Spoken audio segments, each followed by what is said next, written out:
Sports Time. Bryant and Brett with you on a Fight Song Friday, FAU and Memphis. Hopefully you could figure it out, because I don't think anybody listening or anybody in this area would be able to recognize the FAU fight song. So I hope you were able to put it together once you heard the Tiger fight song, what we were doing there with FAU and Memphis. I wanted to hear the whole FAU song, and so then I felt bad if we cut off Memphis early, so I wanted to let them both play out long enough. But I kind of like FAU's fight song. Can I say that? I kind of like it.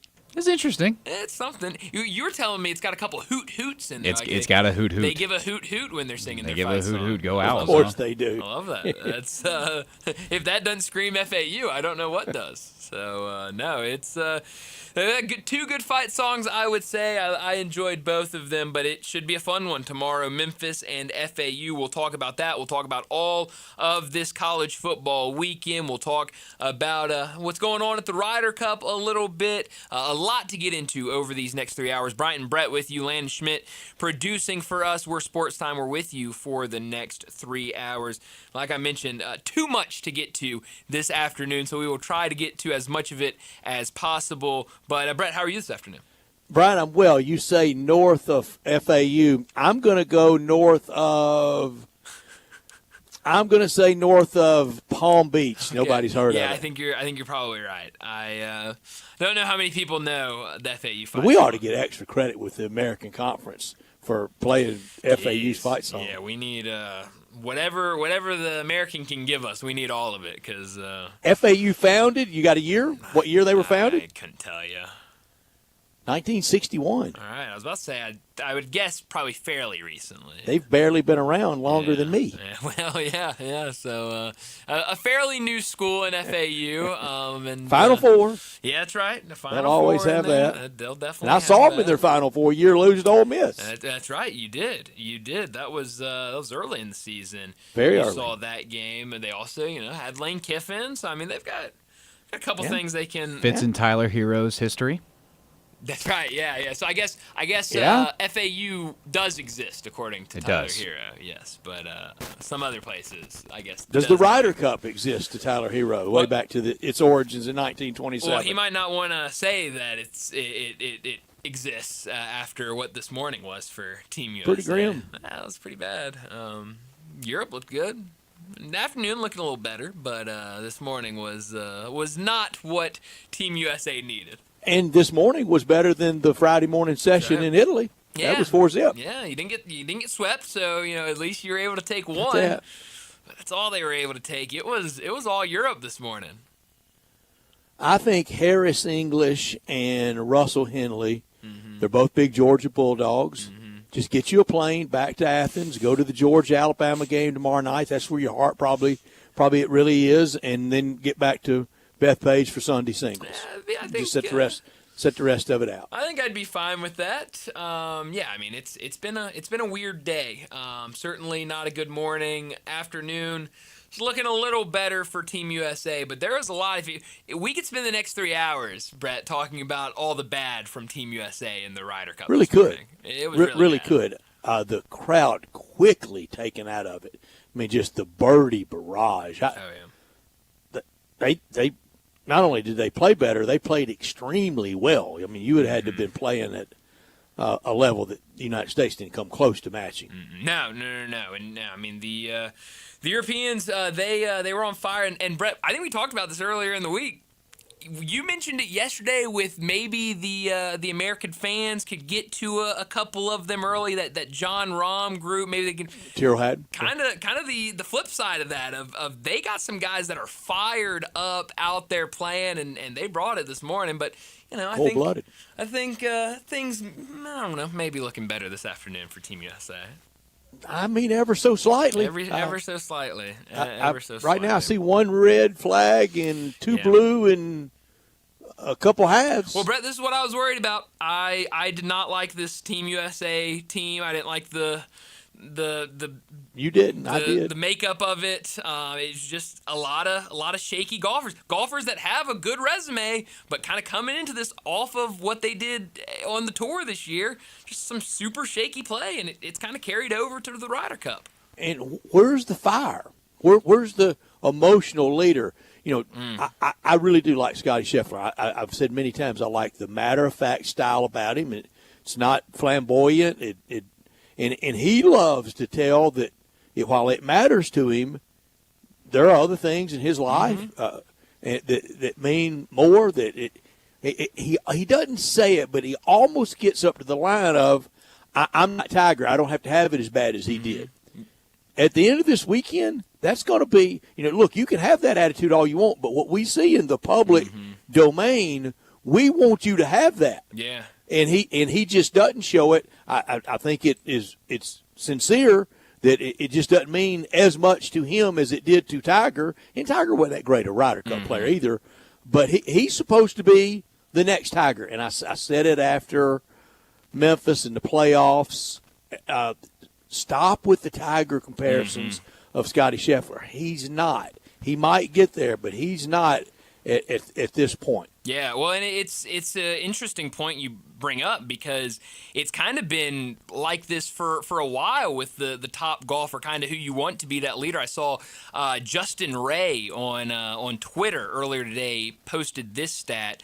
American world number ones have lost 5 straight foursomes matches going back to 2010. Scotty looking at to make it 6 in a row this morning, which he ended up doing. That goes back to 2010 with Tiger Woods, a loss, 2018 DJ with 2 losses, and then Scheffler in 23 with 2 losses, and now a third. So it hadn't been those foursomes have not been good for them at all. But, we don't have Phil Mickelson to kick around anymore either with the Ryder Cup. No, you definitely don't. I mean, maybe it's another guy that has to be your emotional leader. Maybe it's a guy like J.J. Spawn, who certainly brings a lot of energy, and I think you saw him go out there this afternoon and certainly start with a lot of energy. Maybe he's that guy. I don't know really who it is, but, I got to give Justin Thomas some credit, Brett, because early this morning and then seeing that they were going to throw him out there again this afternoon, I didn't think that was a very good idea, but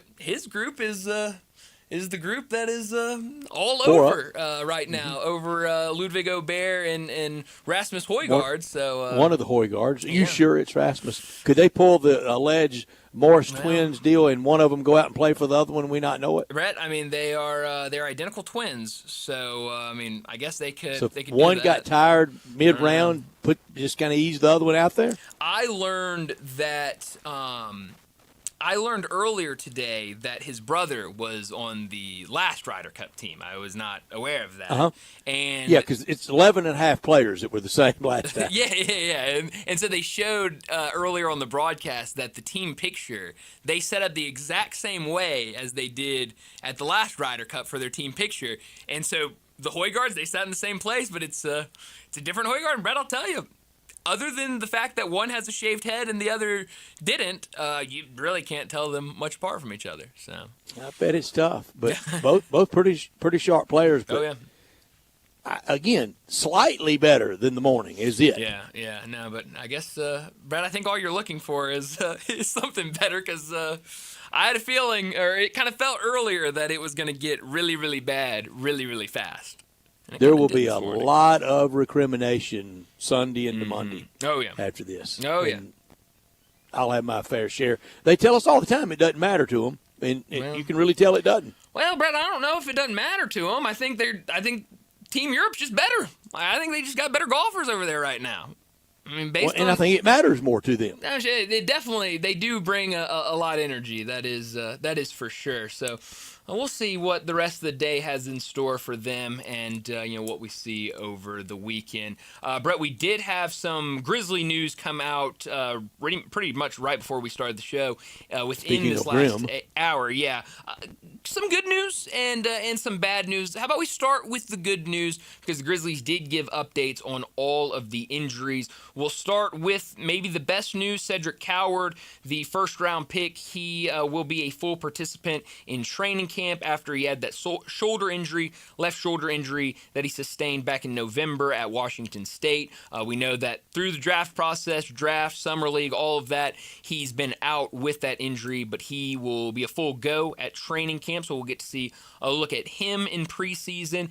Jaren Jackson Jr., he has been cleared to begin ramping up basketball activities. The updated timeline is 4 to 6 weeks to return to play. That would put him anywhere to return between October 24th, which is exactly 4 weeks, and November 7th, which is exactly 6 weeks. So you're looking anywhere between about 2 and 9 games. Maybe, if it's exactly 4 weeks and he's back that Friday, October 21st, then he would only miss 1 game because their second game is that Friday night. So 4 to 6 weeks for Jaren Jackson Jr. Zach Edey, same for him. He's been cleared to begin ramping up basketball activities. His updated timeline, now 6 to 9 weeks to return to the court. That puts him anywhere between that November 7th, which is 6 weeks, and November 28th, 9 weeks. So you're looking for Zach Edey missing anywhere between 9 and 19 games. But while I do think that is, good news on those 3 guys, we've got another injury because Brandon Clark, he in this statement, it said that he fully healed from a high-grade right PCL sprain that was sustained on March 19th. However, in recent offseason training, he experienced a knee injury that required a procedure. The exact timeline will be announced following the procedure, according to Grizzlies PR, but Shams Charania reported that he will be reevaluated, which we know what that means, in 6 weeks. So certainly looks like Brandon Clark will miss the start of the season. Jaren Jackson Jr. could only miss a couple of games to, anywhere to about 10 games. And then Zach Edey, you're looking at 9 to 19 games if these updates are accurate. And then we'll wait and see on Brandon Clark. But those are 3 front court players. That front court's going to look very, very thin starting the season. Brandon Clark's really been through a lot. You just wonder how many more reboots and rehabs and trying it again. He's been through a lot. He's been a key player, but he has missed a lot of time, and he can't help it. But unfortunately, going to miss more. Yeah, and it's just a brutal break for him because you mentioned it. It's been a lot of injuries, and then on top of that, last year at the trade deadline, even before that, his name has popped up on, do the Grizzlies move him? Do they do something here? So, it hadn't been an easy last couple of years for him, and now at least going to miss 6 weeks. We know that will be more, being that is the timeline Shams Charania is saying he will be reevaluated at. So, we're probably looking, 9 to 12 at best before we see him on the court based on that reevaluation date. So, it's going to be thin. You're looking at Santi, Gigi, Jock Landale, Olivier Maxence Prosper. Those are going to be guys, PJ Hall, the last 2 that are on, those are two-way guys. Those are going to be guys that are going to be getting a lot of minutes in the front court for the Grizzlies to start the season. That's a lot of Jock Landale, isn't it? It is. And, hey, but that's the reason they brought him in, to give him a lot of minutes at the beginning of the season. So go get him, Jock. I guess we'll be very familiar with him by the time those guys return. Well, we've got a very busy show this afternoon, so let me set it up before we get to top and not top story of the day. 3:30, Alan Bell from Driving the Line. He'll join us. We'll talk some wagering with him. We'll focus more on the NFL, and we will get to a couple of his favorite college games. We'll certainly get to some of those big ones like Ole Miss, LSU, Alabama, Georgia, but we'll definitely start with the NFL with Allen. 3:45, we'll talk Tigers and FAU. Brett mentioned it yesterday. This is not a game that the Tigers can overlook after the emotional win against Arkansas. They've got to be ready for this FAU team. You don't want to slip up to start conference play after that big win. But we'll talk a little bit about this game, what we expect to see tomorrow evening down in Boca. 4 o'clock, Bruce Marshall from Vegas Insider and CBS Sports. He'll join us. We'll talk more wagering with him. We'll focus more on the college side of things, but we'll get his best bets from the NFL as well. 4:30, Brad Bellamy from Landers Ford. He'll join us. We'll get to his Landers locks for the week, as Brad's been really good picking games with us in both college and the NFL. So we'll get some picks from Brad. We'll wrap up with him. We'll talk a little bit about the top 25 games around the country this weekend. 4:45, we get to big number of the day. 5 o'clock, Ty Richardson from ESPN Arkansas. He'll join us to talk the Razorbacks and the SEC. We've talked a lot about the Razorbacks this week, but it's been a lot from the Memphis side, so we'll talk the Razorback side of things. We'll also get to the big game this weekend for them against Notre Dame. 5:30 will be time for our first National Bank and Trust Friday football forecast, and then we'll wrap up today's show at 5:45 with Moe's Crunch Time. Well, let me remind you, we're in our Family Leisure Studios where family and fun come together. It's the world's biggest spa sale going on right now at Family Leisure. Spa starting at $29.99 and swim spas now up to 30% off. The floor model specials, they're going on as well, and cold plunges are now starting at $49.99. Get a free umbrella with purchase of select patio furniture sets, and even though the weather is starting to change, we're starting to enter into fall, it's the perfect time to go and purchase that swimming pool. Get ahead of next summer and go ahead and purchase that swimming pool because they've got clearance pricings through the end of October. Buy now and save on that price increase. Don't forget about special financing. It's available, but only at Family Leisure, 2120 Witten Road, just north of I-40. We are Sportstime, and we're with you live and local until 6 o'clock today. We want you to be a part of our show by texting or calling 901-360-8255. That's the Sissy's Log Cabin text and talk line. All our guests will join us on the Sissy's Log Cabin guest line at 901-360-8255. We're always in our Family Leisure Studios. Our producer is Landon Schmidt. He's Brian. I'm Brett. And we are Sportstime, and we want you to be a part of our show. This hour is brought to you every day by Lexus of Memphis. They are at 2600 Ridgeway, and they are online at lexusofmemphis.com. You can call them at 901-334-9673, but they want you to stop by the only Lexus dealership in town at 2600 Ridgeway and put yourself in the driver's seat of that all-new 2025 flagship LS500, and you'll be driving in style. You can drive in luxury and confidence knowing that every new Lexus comes with complimentary first and second maintenance services. When you purchase a Lexus, you get top-of-the-line engineering and design, and they make for the safe luxury driving experience. Online at lexusofmemphis.com. Experience amazing at Lexus of Memphis. Top story of the day. Well, my top story of the day, it's the Ryder Cup. Oh, what we've all been looking forward to, but it was all Europe this morning as they dominated the foursomes category this morning. Only one win for Team USA this morning, and now this afternoon, I think Team USA starting to pick it up, starting to play better, and earlier today, Team Europe got after it early and got the United States fans all the way out of it. So much so that I saw a video of European fans chanting, "Is this a library?" after all the buildup with how loud it would be up there in New York. But it was Team Europe this morning, and I think you saw a lot of mistakes this morning, and maybe some questionable pairings. I thought the Bryson and Justin Thomas team maybe not the best team, especially in foursomes when those two, they seem to get a bit erratic at times, and I think you saw a lot of that earlier this morning. They got up, they were up one at the end of the first hole, and from there it was pretty much it was downhill from there. You mentioned Scotty Scheffler. He's the world number one, and you want to see him be world number one, but maybe he's just not the Ryder Cup player. Maybe he's not a foursomes player.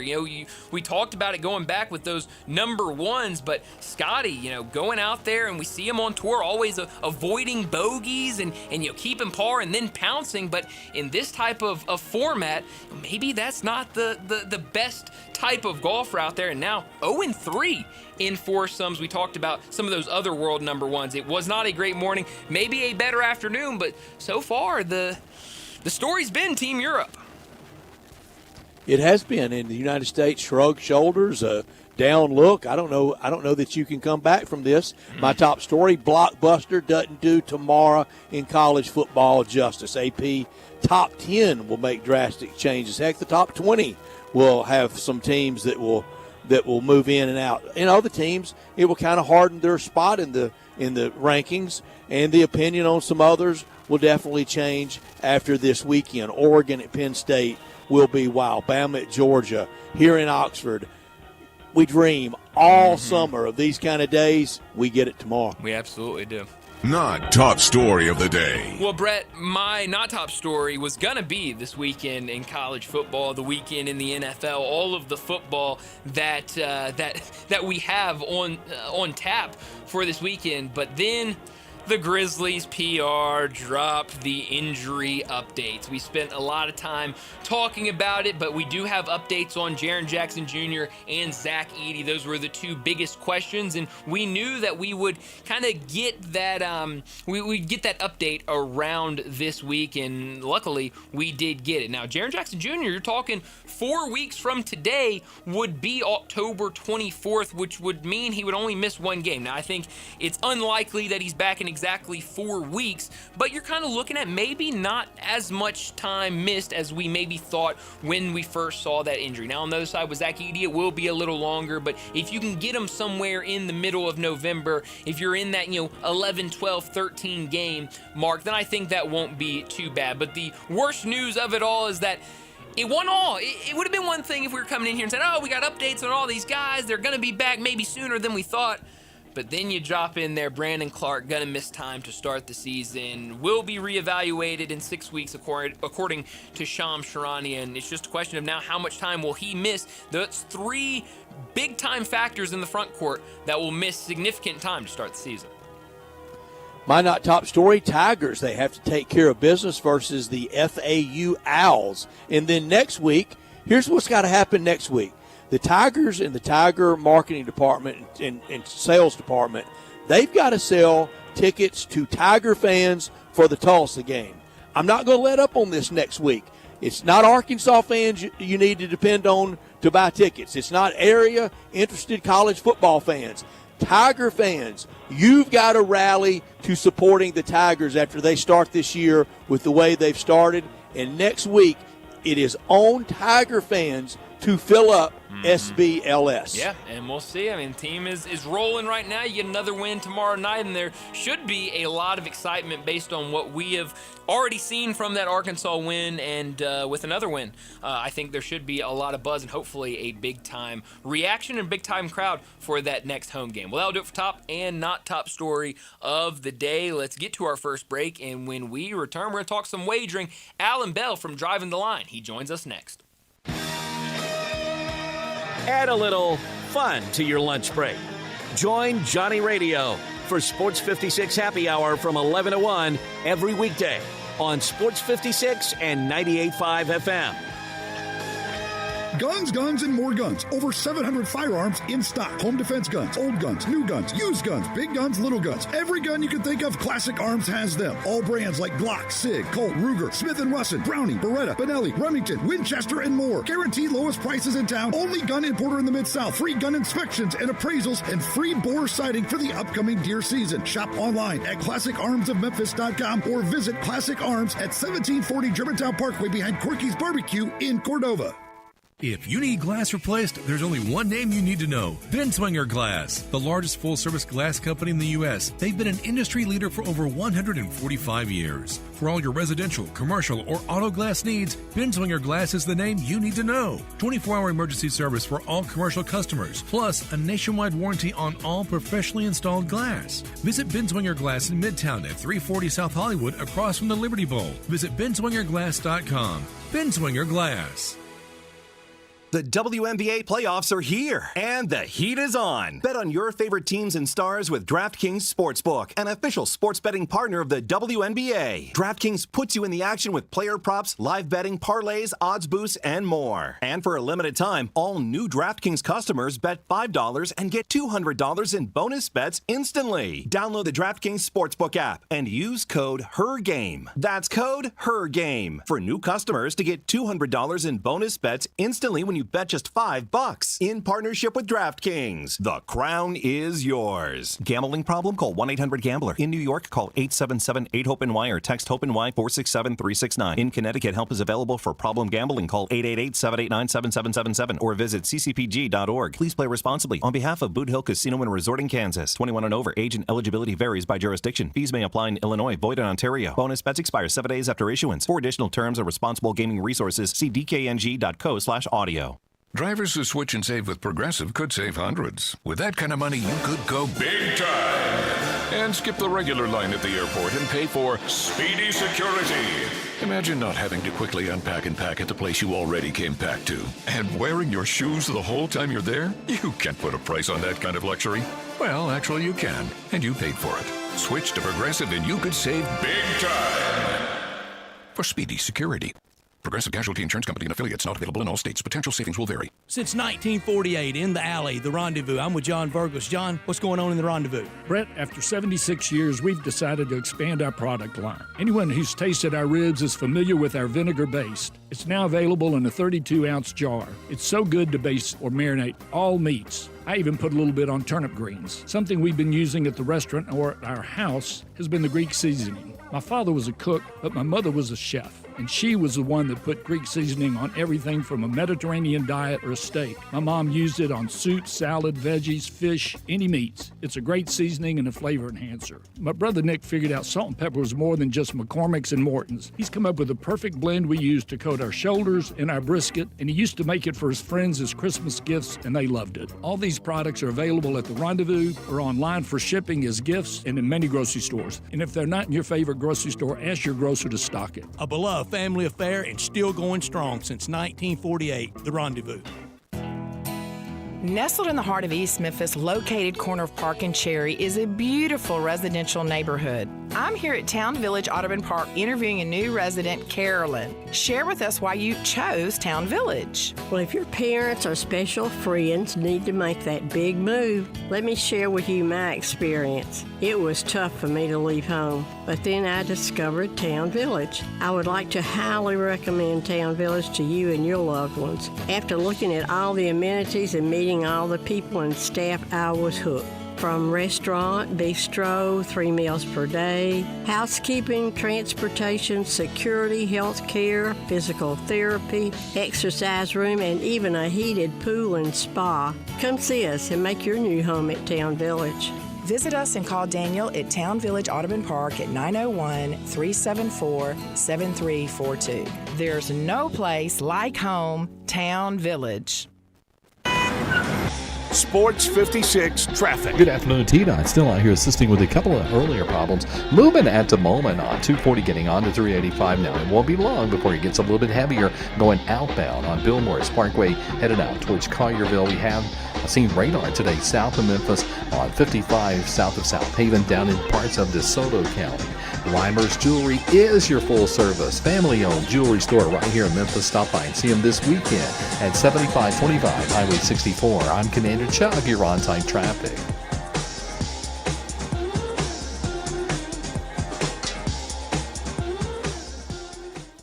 Now back to Sports Time on Sports 56 and 98.5 FM. This hour is brought to you by Lexus of Memphis. Here are your hosts, Brett Stats Norsworthy and Bryant Dacus.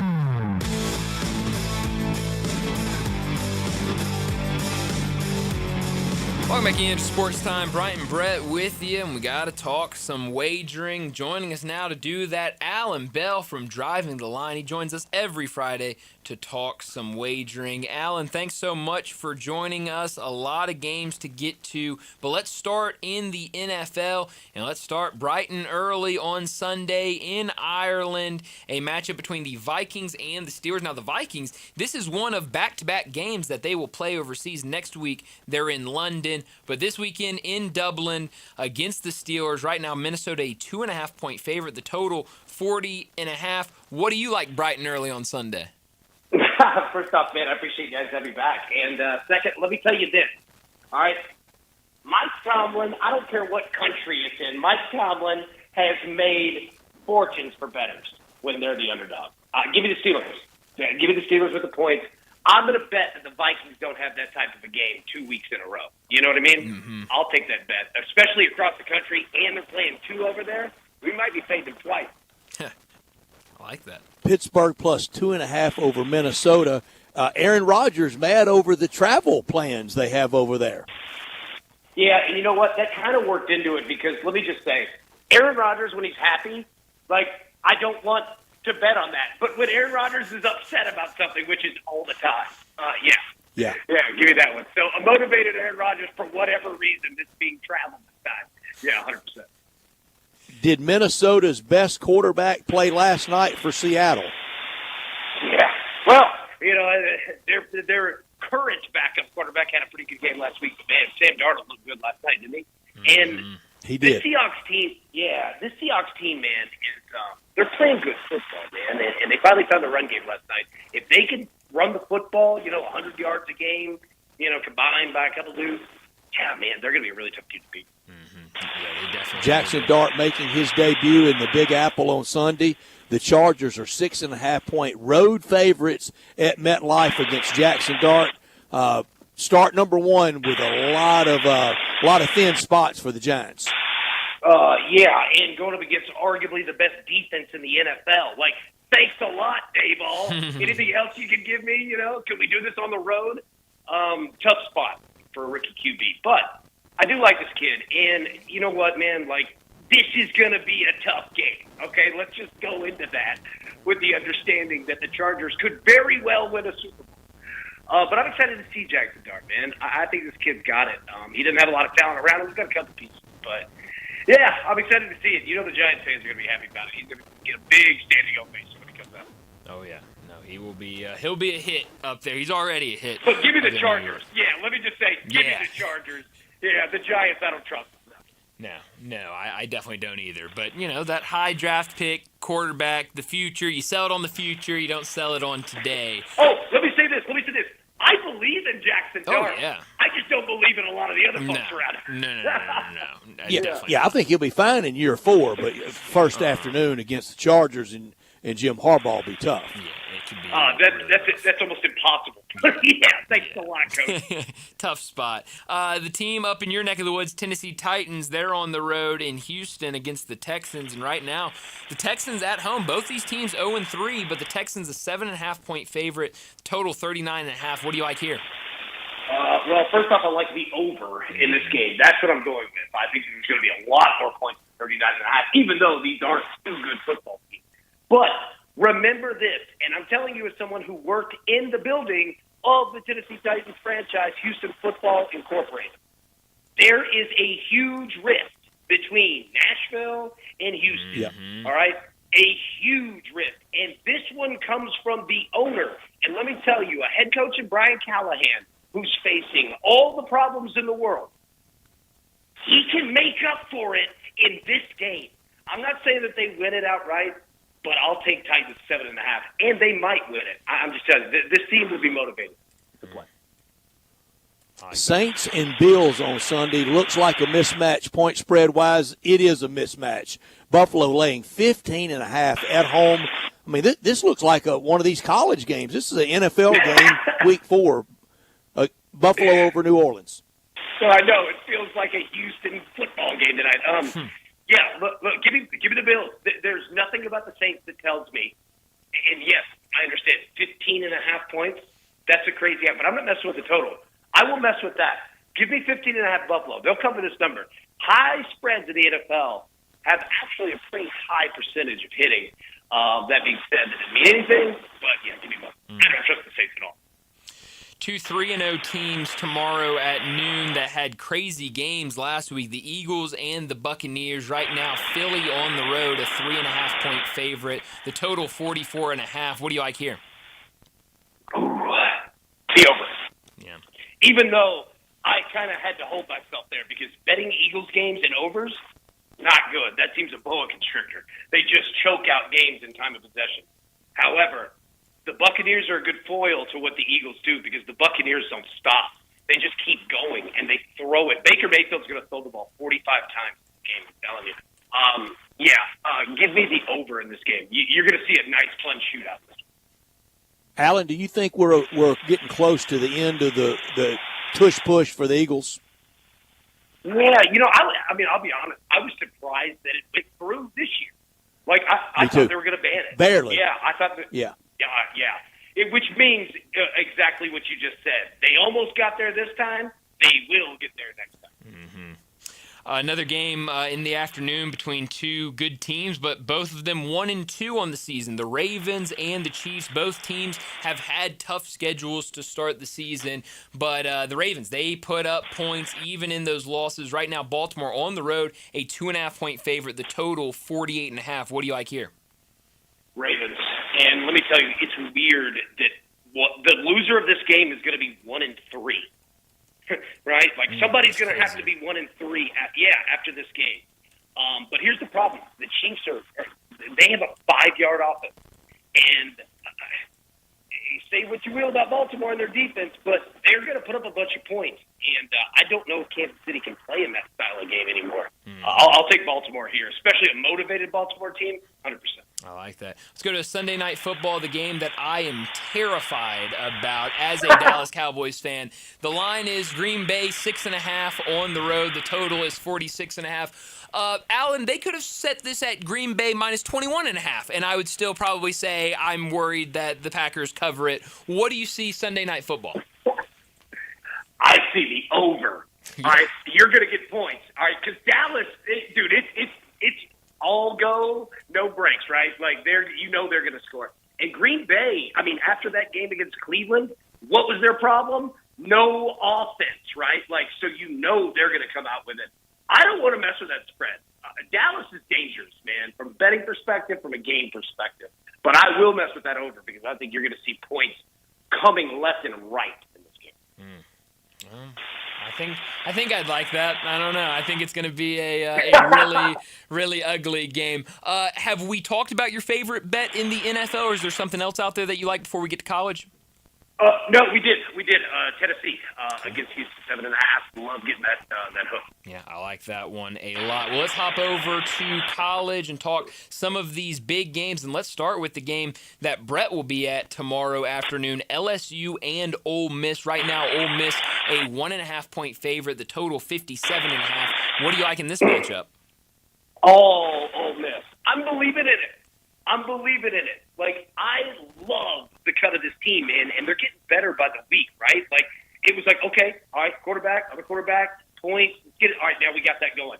And Lane Kiffin is the type of guy that, it's a checklist deal for him, right? Like, he's looking like, okay, offense, we got it humming, we can always get better, but do we have it? Boom. LSU, I worry about them. Their defense is excellent. I like the under in this game, even though both teams can very much score. This is going to be an old-school fight, buddy, but I like Ole Miss. Most importantly, I think Ole Miss is a better team. Give me Ole Miss 1.5. Take it. Let's go to Starkville in Mississippi State in Tennessee. The Big Orange minus 7.5 at Davis Wade Stadium down in Starkville. Yeah, to start Vegas. Now, I'll tell you this. If you're going to bet Tennessee, eat the juice and move that number from 7.5 to 7. Just do it. Trust me. That hook on the road is disgusting. But here's the one thing why I like Tennessee in this game. Have you guys seen Josh Heupel at halftime in those little interviews? He's salty, man. Like, this guy's he's a little different this year, man. Like, he is on edge. And he remembers that Arkansas game last year where they went on the road and got beat, right? Great comparison. I have a big feeling that he's been laying that into the boys this week. I'll take Tennessee, but move it from 7.5 to 7. Eat the juice and do it on the road. That hook is dangerous. Yeah. Alabama and Georgia. Right now, Georgia, a home 2.5-point favorite. The total 54.5. What do you like here? The over. And that's a lot of points, but, dude, these two teams don't know anything but just go score, right? Like, and I mean it respectfully. Alabama, after that start against Florida State, they kind of picked themselves up, quiet, and scored a bunch of points, right? And look at the other side, Georgia. But Georgia might be too young to even know that they need to be nervous. Like, this team is good, man. And Kirby Smart, obviously. Like, that dude, legendary coach already. Give me Georgia. I think that, Georgia is a better team, but over, man. Even in the 50s, mid-50s, yeah, give it to me. I like the over. You're just going to see two teams that just don't know anything but go down the field and score. You know what I mean? That's what they're going to do. What's your favorite bet in college football this weekend? With the points against Penn State. Now, it's nothing against our man, James Franklin. All right, James Franklin's a good football coach. Penn State's a heck of a football team. But, buddy, Oregon feels like they got that salt with them this year, man. Like, they feel like Dan Lanning is ready to run up on anybody. Certainly not going to run it up, but if you're going to give me Oregon with points, even on the road, buddy, I'll take it.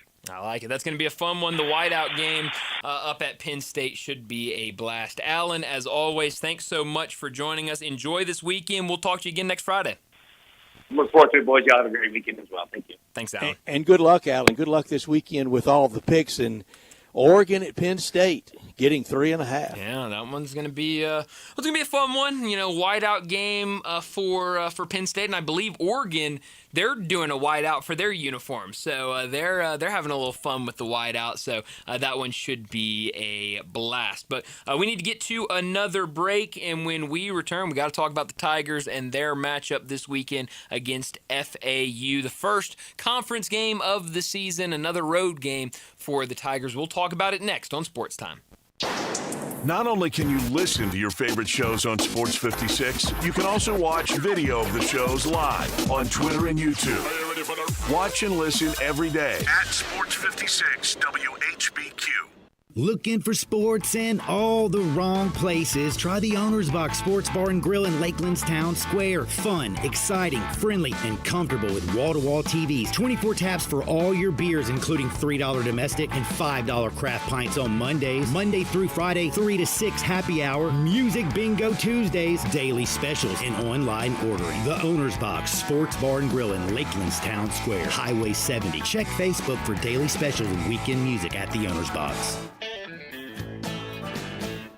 Hi, this is Troy Fiveash, owner of Fiveash Roof Services. I wanted to take a minute and discuss advertising with you.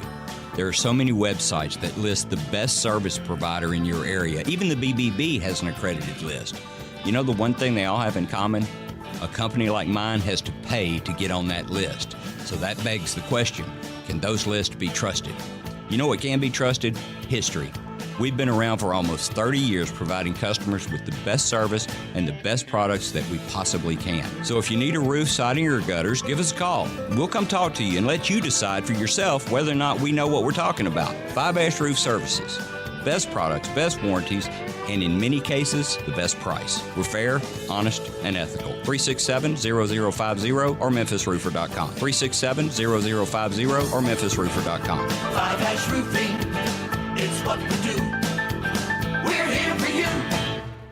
Step up your wings game at East Coast Wings and Grill. With over 60 wing flavors and 7 heat indexes, do you have what it takes to turn the heat on your wings up to insanity? East Coast Wings and Grill is family friendly with a large variety menu to satisfy the whole bunch. Sign up today for their loyalty program and taste the rewards. For every dollar you spend, you collect a point. Earn 100 points and receive a $5 reward. Next to Lowe's off Highway 64 in Bartlett, come try America's best wings at East Coast Wings and Grill. Rick's Powder Coating for a beautiful finish every time. Rick's Powder Coating specializes in automotive, ornamental, residential, and industrial coating. With 2 conveyor lines and the largest batch ovens in the Mid-South, Rick's can accommodate all of your powder coating needs. Locally owned and operated since 2002, Rick's Powder Coating will customize a beautiful finish just for you. Drop by or call to see how Rick's Powder Coating can bring color to your life. 901-367-2771 or rickspowdercoating.com. Take your basketball skills to the next level at Shoot 360 Memphis. Shoot 360 is a revolutionary basketball training facility that combines cutting-edge technology with gamification and provides instant, objective feedback with hands-on, one-on-one expert coaching. And now, introducing Shoot 360 Cordova, a newly renovated 50,000 square foot facility with 2 NBA regulation-size courts, 3 high school-size courts, and 4 shooting bays with Shoot 360 technology. Memberships are now on a monthly basis. And yes, you can become a member at both locations. Whether you're an aspiring young talent, NBA player, or looking for a unique workout, all skill levels are welcome at Shoot 360 Memphis to learn proper shooting and passing techniques, improve fundamentals, and gain a competitive edge while having fun. Shoot 360 Memphis, now in Cordova and Collierville. Call them today at 901-779-3176. That's 901-779-3176. The future of basketball training is here. Shoot 360 Memphis. Now back to Sports Time on Sports 56 and 98.5 FM. This hour is brought to you by Lexus of Memphis. Here are your hosts, Brett Stats Norsworthy and Bryant Dacus.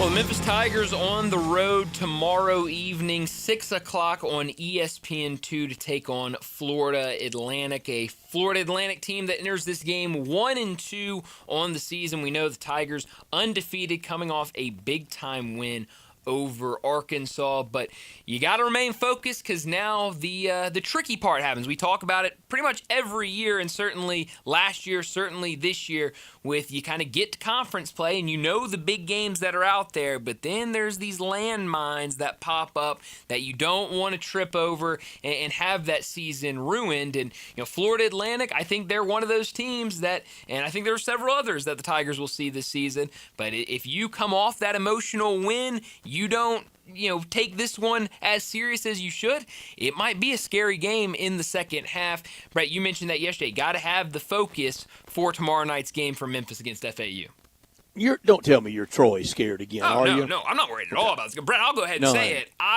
Friday Football Forecast, I'm picking the Tigers. I mean, Name the score. I am not worried about this game. But I am worried about a slow start for the Tigers tomorrow. If you come off that high of beating an SEC team, you just come in of, oh, man, we can walk over this FAU team. And, you could be going into halftime and saying maybe something like Georgia State, where you're entering halftime going, we really shouldn't just be up by 1 point. We should be dominating this team. And then you come back out in the second half and you look a lot better. So I think a start's important here for the Tigers because I think this is more about what are you as a team than how are you going to win this game? Because I think they're going to win this game, and I think they're going to win it pretty easily. There's a chance FAU doesn't win another game this year. No. I mean, it is a difficult schedule. They're in a very much a rebuilding mode at FAU, trying to figure some things out, and I mean it could be difficult for them. And you're right, they might not win another game this season.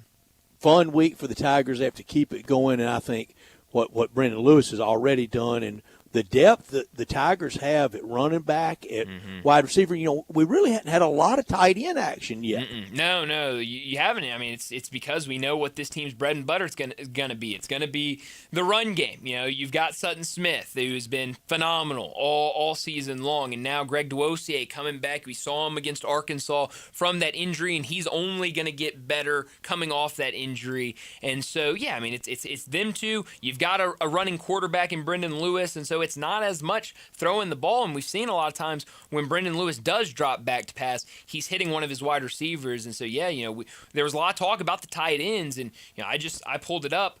The tight end with the most receptions on the season is 5 right now. No, 7. You've got one receiver with 7. One tight end with 7 catches on the season, but it has not been a lot of action for the Tigers. They just haven't used them a lot. The other tight ends you look 2 and 4. So I mean, they haven't been using the tight ends as much. It's been a lot of downfield, and I think they're trying to implement. They have some really good blocking tight ends on this team. But I think when they drop back to pass, they're trying to push it downfield, and that's still I think a question mark for this team. Cortez Braham had a really good game, over 100 yards receiving against Arkansas. Can he continue to kind of create that number one spot for himself and be that number one? Obviously, they have history back at Nevada. What is this wide receiver room going to be throughout the season? Because I think, we're still trying to figure out this far into the season, what is this wide receiver room?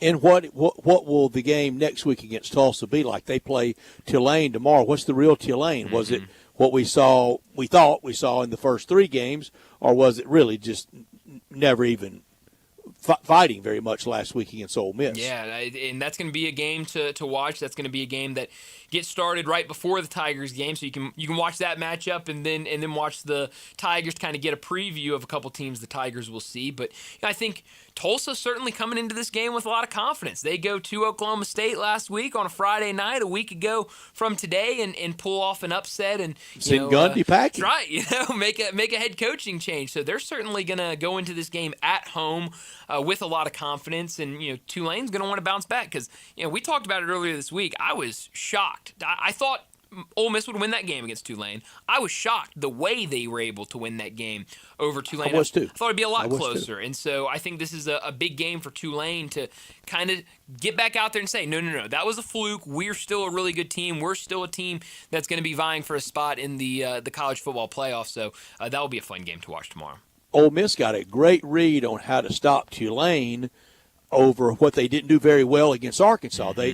Against Jake Retzlaff, they were able to. Memphis got the great read off the Arkansas Ole Miss tape on what to do defensively, and I've said I thought they had a better plan. Yeah, and I think, you look at the Tigers' schedule, and I think outside of the teams you're going to see that run that triple option, Jake Retzlaff is going to be the guy that runs the most, and you've already seen the guy that's going to run the most on your schedule with what you saw last week in Arkansas. So nothing's going to touch what Taylon Green does at the quarterback position with his legs. And I think, Byron Brown obviously will use his legs as well. But, yeah, you got a good look at that. That defense was able to see that, and so I think that really sets you up well with some of these conference matchups.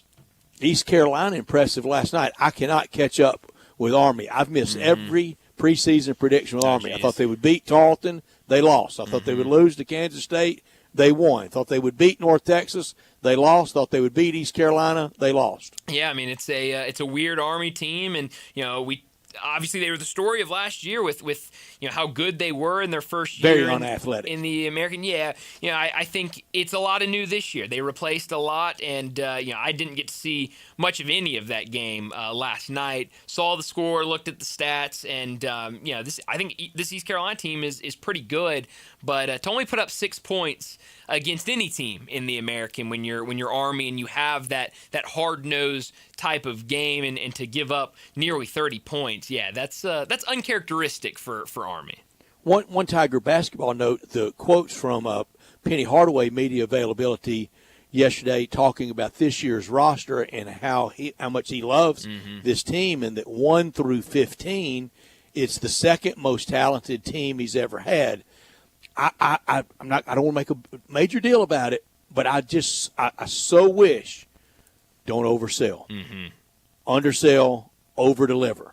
Don't oversell this team. It was so good last year, just kind of the work and the plotting that they did as compared to 2 years ago. And I think he compared it to the Duran and Monty Bates team. That's the team he compared it to.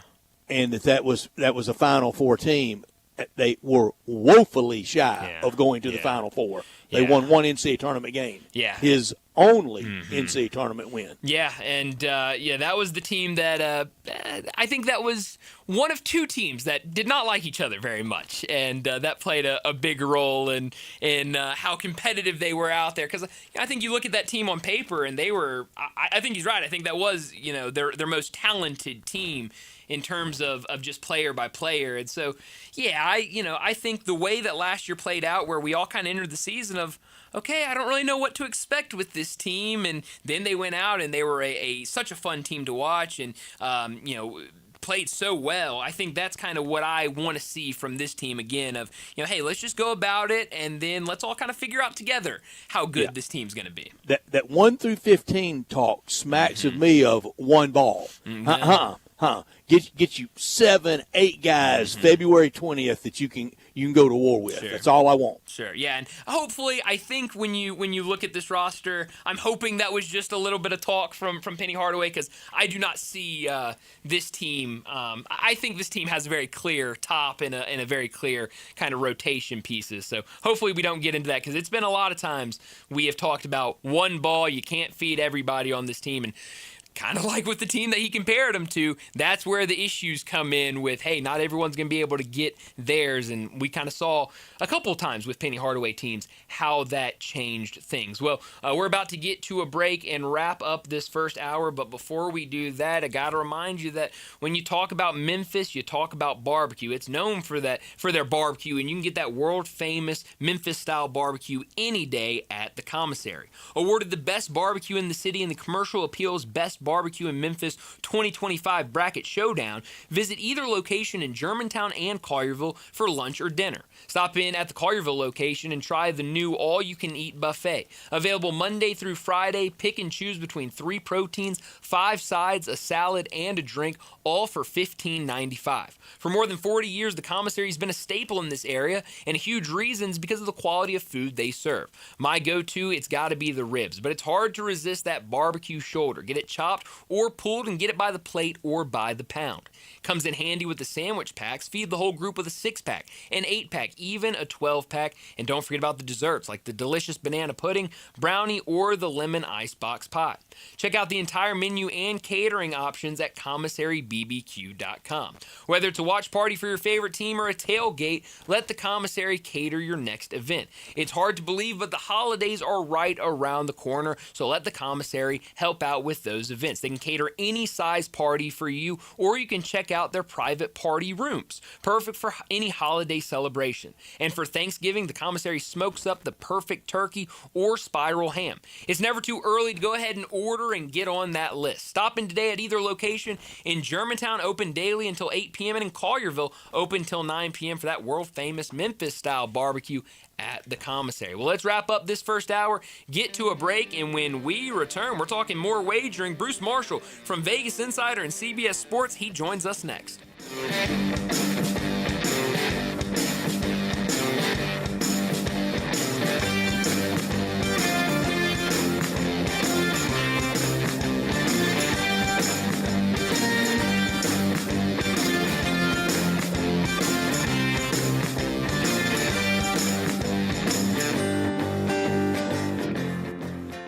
Marshall Steakhouse is a feast for the eyes as well as the body. Enjoy all American USDA prime steaks, aged 30 days or more, and other delicious meats and sides. Marshall Steakhouse in Holly Springs, named the #1 steakhouse in Mississippi by the Food Network, and named in the top 2 most legendary steakhouses in the South by Southern Living Magazine. Make reservations today and get free bread pudding by calling 662-252-2424 or online at marshallsteakhouse.com. Marshall Steakhouse in Holly Springs, a Southern treat. $5,000. That's the average amount of money people in the U.S. are now spending on gas in a year. $5,000. That's crazy. If you drive, you have to download Upside, the free app that gives you cash back every time you get gas. That's right. You can earn real cash back with Upside just by buying the gas you're already buying. You can literally start earning cash back today. I use Upside every time I fill up, and I've already made around $300. You're putting gas in your car anyway. Why not get real cash back? If you like free money, download Upside. I'm saving the cash I earn from using Upside to help pay for a vacation later this year. Download the free Upside app now to earn cash back every time you buy gas. Use promo code QUICK to get an extra 25 cents per gallon on your first tank. You can cash out anytime right to your bank, PayPal, or a gift card for Amazon and other brands. Just download the free Upside app and use promo code QUICK for a 25 cents per gallon bonus on your first tank. That's code QUICK for a 25 cents per gallon bonus.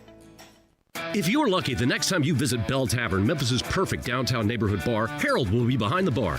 You've probably been served by Harold at one time or another. He's a Memphis legend. Harold is the kind of bartender every bartender wants to be. He's been everywhere, seen everything, and done just about anything you can think of, and he has a story about everyone.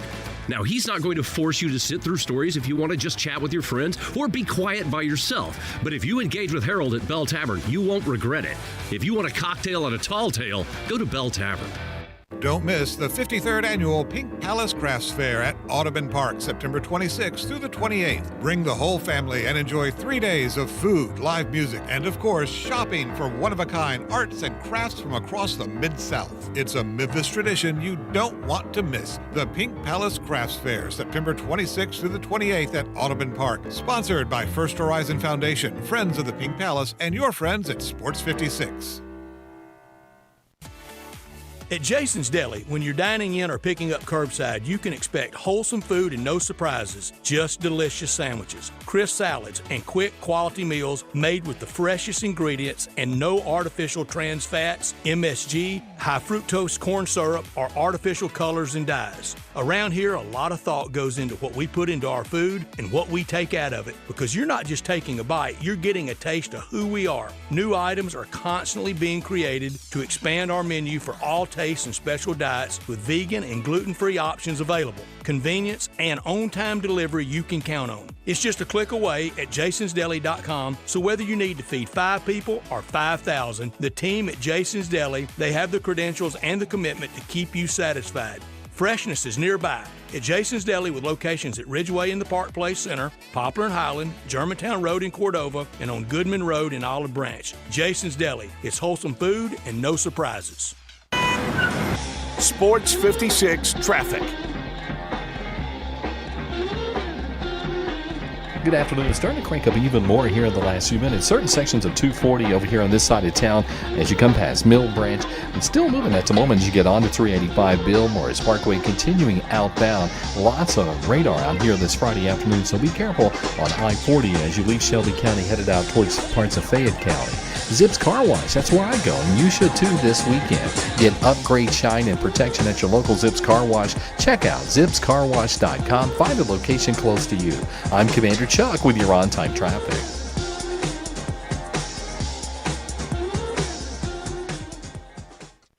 We are Sports 56, WHBQ Memphis, and W253DF Memphis, with Dave Woloshin, weekday mornings from 10 to 11. Now back to Sports Time on Sports 56 and 98.5 FM. This hour brought to you by Landers Ford in Collierville. Here once again are Brett Norsworthy and Bryant Dacus.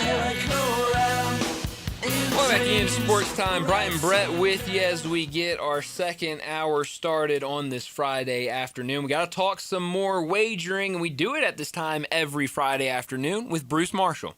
Joining the guys every Friday is college football historian and Vegas legend Bruce Marshall from Vegas Insiders, CBS Sports, and his own website, bamsports.net. With over 30 years on Memphis radio, with handicapping and sports talk, here's Bruce Marshall with Bryant and Brett. Bruce Marshall joins us now to talk some wagering. Bruce, thanks so much for joining us. Let's start with some of the bigger games tomorrow, and let's start with a game that Brett will be at. LSU and Ole Miss, number 4 versus number 13, down in Oxford. Right now, Ole Miss a 1.5-point favorite. The total sitting at 57.5. What do you like tomorrow afternoon in Oxford? Yeah, Brian, I do like Ole Miss in this game, although I'm not sure how high it is up on my list this week, but I do. The rankings at this stage are a little bit, if not misleading, I'm not sure how much they mean. I mean, LSU got there. The wins over Clemson and Florida, maybe not as impressive as they first seemed, given how the Tigers and Gators have played. Maybe the La Tech win is their best win, but I don't think they've shown, to me, they're a number 3 or 4 team. They're raving about their defense down there, but I think they're going to get stretched a lot more tomorrow by the Rebs. I know there's a lot of excitement for Trinidad Chambliss. There should be. He has complete control of this offense. He throws a very catchable ball, and that's what I noticed when I was down in Lexington a few weeks ago watching the Rebels. And Simmons just throwing these fastballs all the time and downfield. Kind of these wild throws, got picked off twice in the first quarter, and then just throwing short the rest of the game. So, his injury actually opened the door for Chambliss, and this might be Lou Gehrig, Wally Pipp sort of thing. I mean, I'm seeing Chambliss posted on Heisman odds at 80 to 1 this week. Listen, he looks as good as any quarterback I've seen in the last 2 weeks, over 300 yards passing in both. So I kind of think he's going to stretch LSU a bit. Oh, by the way, LSU is not running the football worth a lick either. 2.7 per carry. There's a lot of pressure on Garrett Nussmeier. He did deliver in this game last year. Very bitter loss for Ole Miss. Tied it up right at the end. And Nussmeier TD pass in overtime wins it. But a little revenge here, and I think Ole Miss gets him. So that's my score forecast, 27-19. I think it's going to land under because I'm not sure. I mean, LSU... I'm not in love with this LSU offense, that's for sure. I'd rather have Ole Miss and Chambliss going for me. Yeah, definitely. 27-19. Bruce, you were here at this game 2 years ago, weren't you? No, 2 years ago I was at the Bama. Last year was Oklahoma, and I saw Bama before that and A&M, so I have not seen LSU play Ole Miss, but I watched them on TV. And the last 2 years have been like 2 of the best Get on a jet games ever. airplane and get to town. Come on, Well, I got you a ticket. Yeah, I should. A little late notice for me. I wish I could be there. I will be tuning in, though, and I will be watching on the television for sure. Absolutely. All right, before Ole Miss and LSU tomorrow morning in Fayetteville, 11 o'clock, it'll be the Razorbacks and Notre Dame. Arkansas, the shoulda, coulda team, legitimately, of college football. They could be. They should be 4-0. They're not 2-2. Notre Dame 1-2. A lot of pressure on Sam Pittman. I don't think the Notre Dame defense is very good. How do you think this game will go in Fayetteville? Yeah, it is big for Sam Pittman. I mean, I dare say, if he doesn't win this game, that would be 2-3, and they're probably looking to 7-5 or 6-6 at best, and that may not keep him into 2026. So I think he has got to win this game.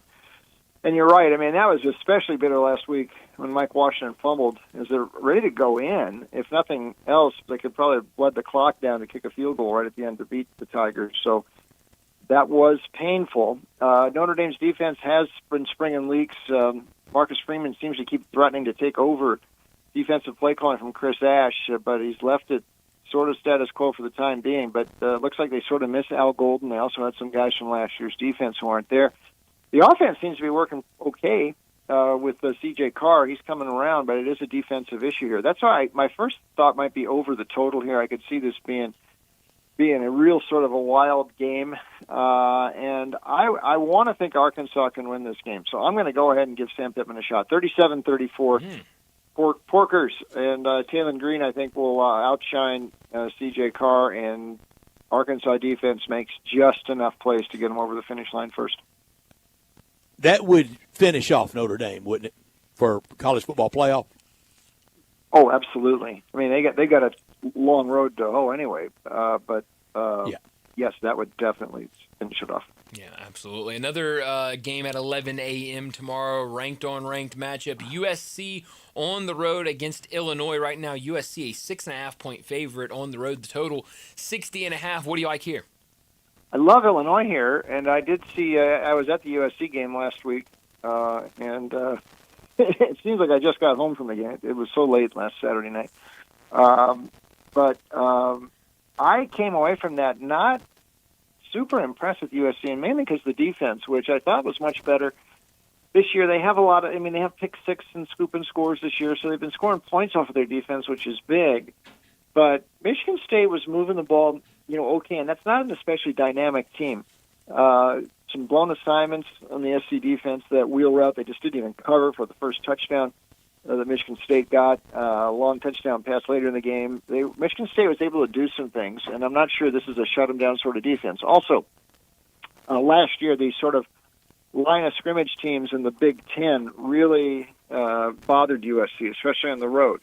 They lost at Michigan. They lost at Minnesota. They lost at Maryland, which wasn't particularly good. They lost up at Washington.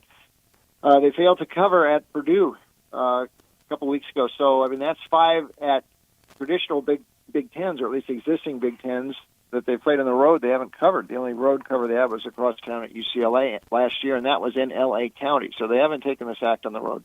And I think Illinois, off of that loss last week, that has inflated this number way too high, I think. And a couple weeks ago, Illinois probably would have been favored in this game, I would think.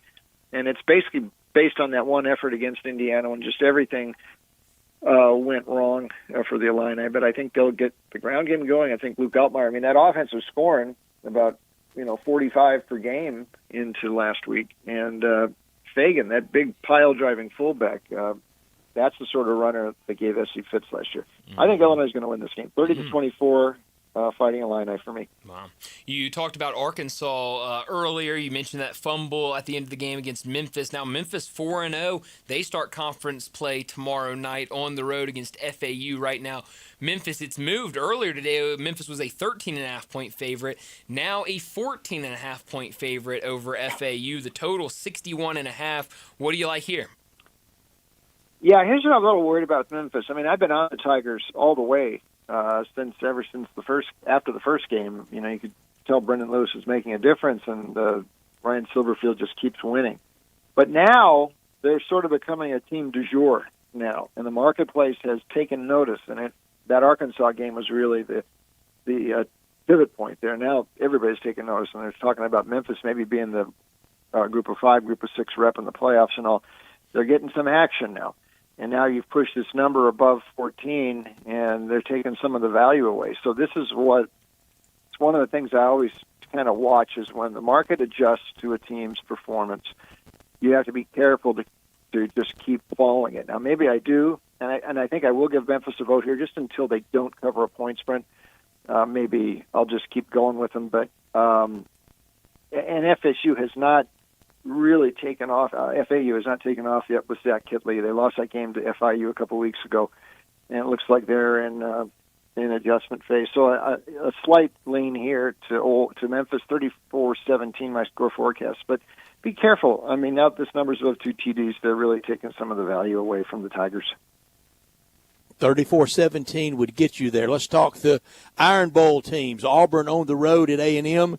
A&M a 7.5-point favorite. Bama on the road at Georgia. Georgia a 2.5-point favorite. Break down both of those games, Bruce. Yeah, Brett, let's talk about Auburn first. Boy, that was bitter last week. Now, a lot of people had +7. Some of us were 6.5 like me. There was a couple of 7.5s out there, but that safety at the end of the game really turned things around. And it changed the point spread outcome. It looked like Auburn was going to get the cover. They had the lead well into the fourth quarter in that game. A lot has been made about the inability to protect Jackson Arnold better. That's what cost him on the last safety. And 10, or maybe now they're calling it 9 sacks from Oklahoma. But Oklahoma, this Brent Venables has a defense that can do that sort of thing this year. They really can collapse the pocket from the edge. I'm not sure that A&M's going to be able to do that. Also, the Auburn defense last week, they completely made Oklahoma one-dimensional. They could not run at all, and it was all on Mateer last week, who, by the way, is out now for a little bit.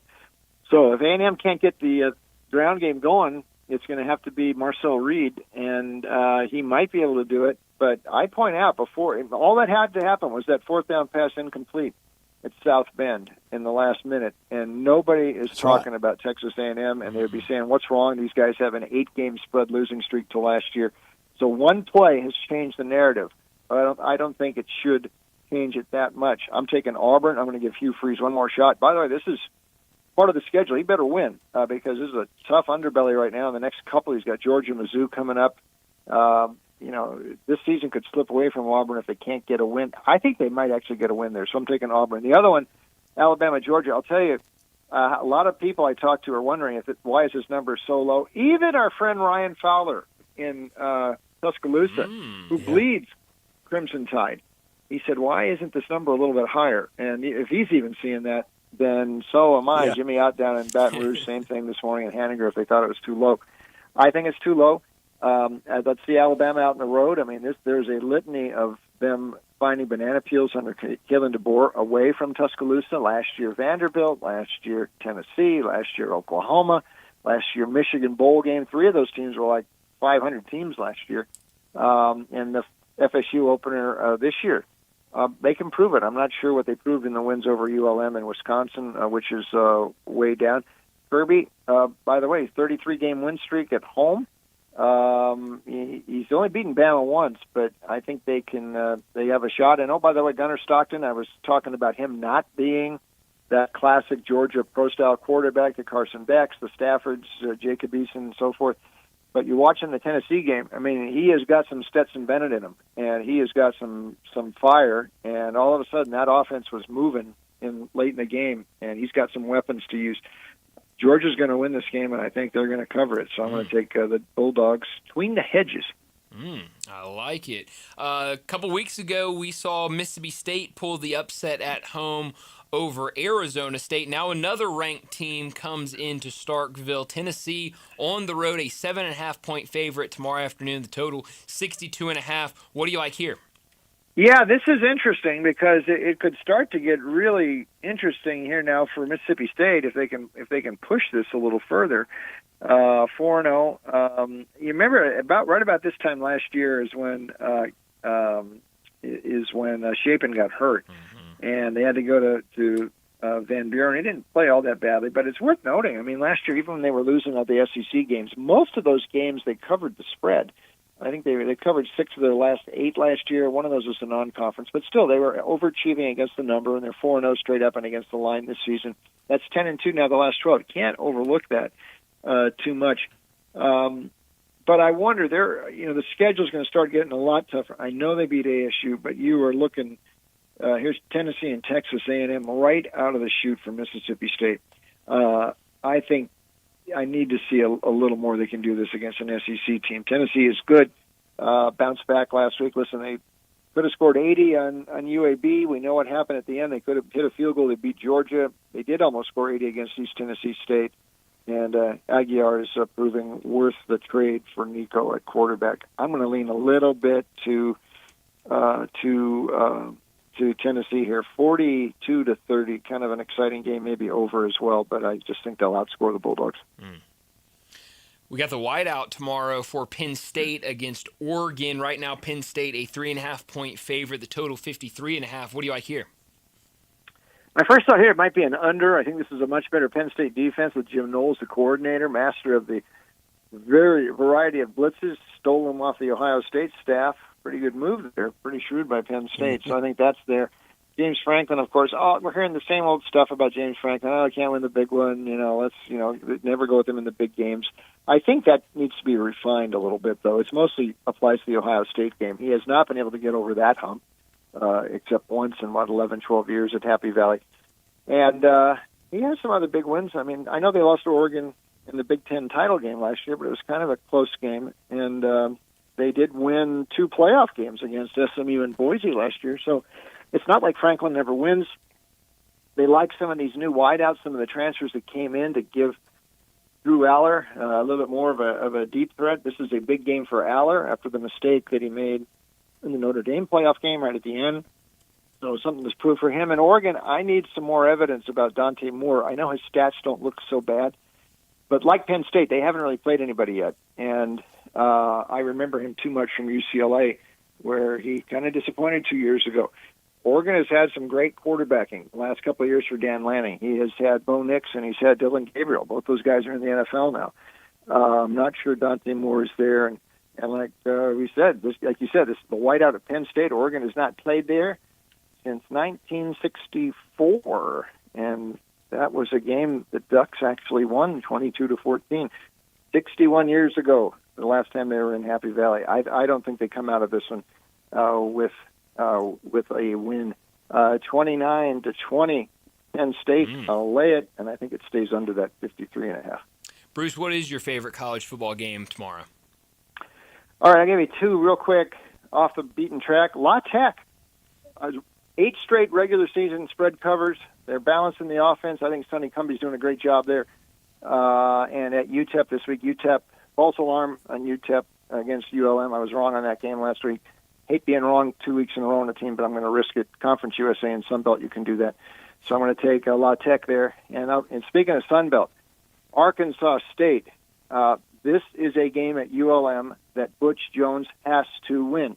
I agree. He loses this, he's 1-4. He's under some heat there. I mean, the schedule. Look, Arkansas, that was pretty tough. And Iowa State at home, they gave Iowa State all they could handle. Could have won the game.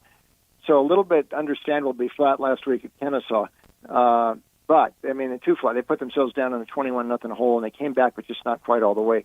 This is huge for Butch Jones. He's still got one of the best quarterbacks in the belt in Jalen Rayner. And here's the kicker here. Arkansas State has won and covered 15 straight. That's 15 years in a row against ULM. Holy cow. So that's as strong a series trend as you'll get in the country. Yeah. So, and you're getting a couple points here. Arkansas State, give them a shot tomorrow. I like it. Over in the NFL, your favorite play in the NFL for Sunday? Yeah, I do like Pittsburgh a little bit in that game in Ireland, but that's overseas. In the game in North America this weekend, I'm going to give Jacksonville a look. You know, you look at Trevor's stats are not that eye-popping, but Liam Cohen apparently is very pleased with what Trevor's doing. He said he thinks his decisions are better. He's had a couple tip passes that became picks. He's had some drops by his receivers. But Cohen seems to think that Trevor is doing some better things, and the defense is playing pretty well. San Francisco, I don't know that, I mean, every game is close to San Francisco. The word is Brock Purdy probably is going to play. Apparently, Mac Jones could not play this week because he's hurting too. So the injuries are rising up again. Nick Bosa out for the year on the defense. And this has happened a few too many times to the Niners in recent years where they've had a spate of injuries and they just aren't quite the same team. And this offense, listen, from a couple of years ago, no Deebo Samuel. He's in Washington. Ayuk is out until past midseason. George Kittle is on the injured list for 2 more games. This ain't the same 49ers team that went to the Super Bowl 2 years ago. I'm going to take Jacksonville. Plus, they got a shot to win this game outright up in Santa Clara. Bruce, I know we talked about a lot of games tomorrow in college. 3 games tonight. Anything you like in these 3 games? Florida State, Virginia, TCU, Arizona State, and Houston, Oregon State? Yeah, I'm going to give Virginia a shot here. From what I'm hearing, Chandler Morris, Chad's son, he has really sparked this Virginia. And people back in the ACC who I talked to say this team has looked very good thus far. And Morris, who I talked to him at ACC Media Day, and he said, I asked him why Virginia, and his quick answer, he said, Power 4. He said, I needed to get back to a Power 4. And I'm sure his dad said, that's what you got to do. You want to play in the NFL. Well, he's doing it. And let's see about Florida State. I mean, this Norvell and Gus Malzahn, it's like pulling wings off of houseflies the last 2 weeks against East Texas A&M and Kent State. Let's do this on the road. I know the Alabama game, they're all excited about that, but I need a little more convincing on Florida State. I'd love to see Virginia win this game, but +7, I'll take them plus the points. Yeah. Bruce, before we let you go, where can we find more of you? Thanks. Check me out online. Old Standbys, VegasInsider.com, and, of course, CBS Sportsline, Sportsline.com. Check out that Discord channel. And also, Picks with a Different Twist. That's at picksandparlays.com and winnersandwhiners.com. Bruce, enjoy the weekend. Good luck, and we'll talk to you again next Friday. Okay, thank you. Thanks, Bruce. Thank you. Bruce Marshall joining us, and I'm with you, Brett. I really like that play tonight. Virginia, a 7-point dog at home against Florida State. But I don't know, Florida State, they undefeated 3-0. They've covered all their spreads this year as well. That offense has been rolling, so that'll be a good one. I really do think we've got 3 fun games tonight in college football starting at 6 o'clock. And something you can count on, Gus Malzahn maintaining it, being consistent, too high, too low. After that Florida State win over Alabama, a clunker is not far from behind it. No, it definitely isn't. So I think a fun slate tonight, and then we'll get into all of the action tomorrow with some really big time games. And I like where his head's at with the Tigers as well. I mean, that line's starting to move more in the Tigers' favor now, a 14.5 point favorite. But I think until Memphis shows you otherwise, I think you just keep on riding them, and you do. Hopefully another win. A second half team. That's right, yeah, and they certainly, that's a really good point by you, Brett. They really have been a second half team. You can go back to that game against Georgia State, certainly against Arkansas, when they gave up 28 points in the first half, then only 3 in the second half. So we'll see what the Tigers can do. I mentioned that line's moving. We'll play it off of 13.5 when we get to our picks and Friday football forecast. So it should be a lot of fun this weekend, and I like where he's at on a lot of these picks in college. And both Bruce and Allen agreeing on Ole Miss for tomorrow. So they're both liking what they're seeing in the Rebels tomorrow against LSU. But we need to get to another break, and when we return, we're going to talk some more picks, talk about a guy that has been on fire with us, Brad Bellamy from Landers Ford. He brings you his Landers locks every single week. A little bit of college, a little bit of NFL. He'll join us next. We'll talk a little bit about what they're doing over there at Landers Fords, but we'll also get his picks for the weekend. When we wrap up with him, we'll talk a little bit about what's going on this weekend in the top 25 as well. But let's get to a break, and when we return, Brad Bellamy with his Landers locks. Broadcasting from the Family Leisure Studio, we are Sports 56 and 98.5 FM. At Jason's Deli, when you're dining in or picking up curbside, you can expect wholesome food and no surprises, just delicious sandwiches, crisp salads, and quick quality meals made with the freshest ingredients and no artificial trans fats, MSG, high fructose corn syrup, or artificial colors and dyes. Around here, a lot of thought goes into what we put into our food and what we take out of it, because you're not just taking a bite, you're getting a taste of who we are. New items are constantly being created to expand our menu for all tastes and special diets with vegan and gluten-free options available. Convenience and on-time delivery you can count on. It's just a click away at jasonsdeli.com, so whether you need to feed 5 people or 5,000, the team at Jason's Deli, they have the credentials and the commitment to keep you satisfied. Freshness is nearby at Jason's Deli, with locations at Ridgeway in the Park Place Center, Poplar and Highland, Germantown Road in Cordova, and on Goodman Road in Olive Branch. Jason's Deli. It's wholesome food and no surprises.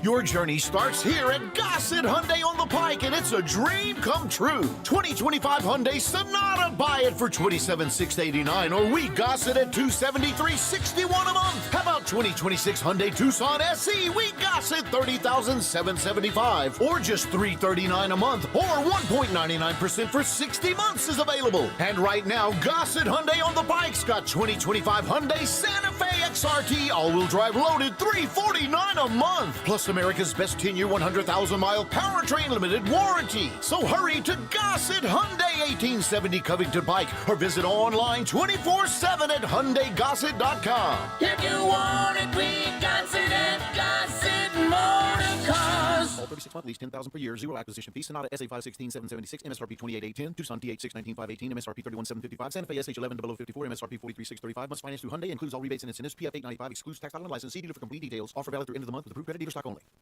I think a lot about golf, and when I think golf, I think Miramichi. Did you know Miramichi Golf Course offers membership? It's a great way to play more golf for less out of pocket. Their memberships run for $300 a month plus tax, and that includes unlimited rounds and range balls, no extra card fees, priority tee time booking, and discounts in the pro shop. Oh, by the way, there's no initiation fee. Miramichi green fees, they'll allow you to choose the right rate at the right time on the right day for your needs. If morning tee times are more important, you can book up to 14 days ahead of time to reserve your spot. If rate is more important to you, there are discounted evening rates available that you can choose from. Miramichi is now open on Mondays, and you'll find the lowest rate is on Thursday. Sometimes you just need to escape the hustle and bustle of life. Miramichi Golf Course provides just the right place to solve that need. The name Miramichi means place of happy retreat. When you need a quiet, peaceful round of golf, please make your way to Miramichi.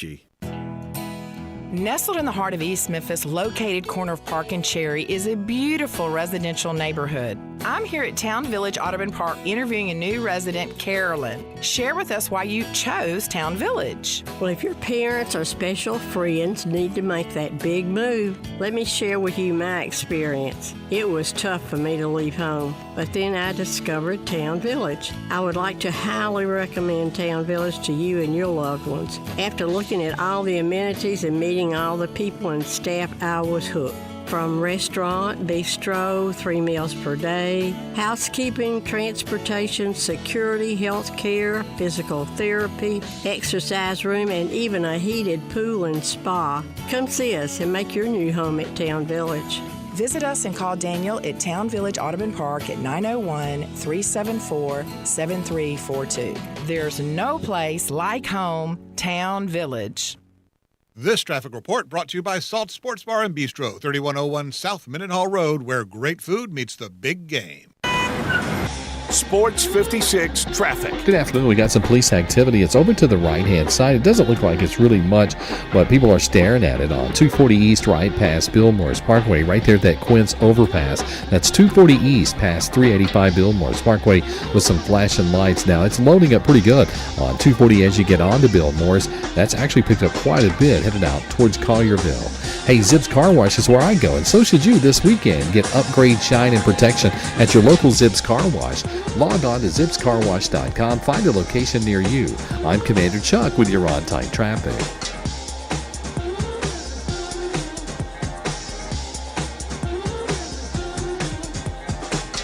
Now back to Sports Time on Sports 56 and 98.5 FM. This hour brought to you by Landers Ford in Collierville. Here once again are Brett Norsworthy and Bryant Dacus.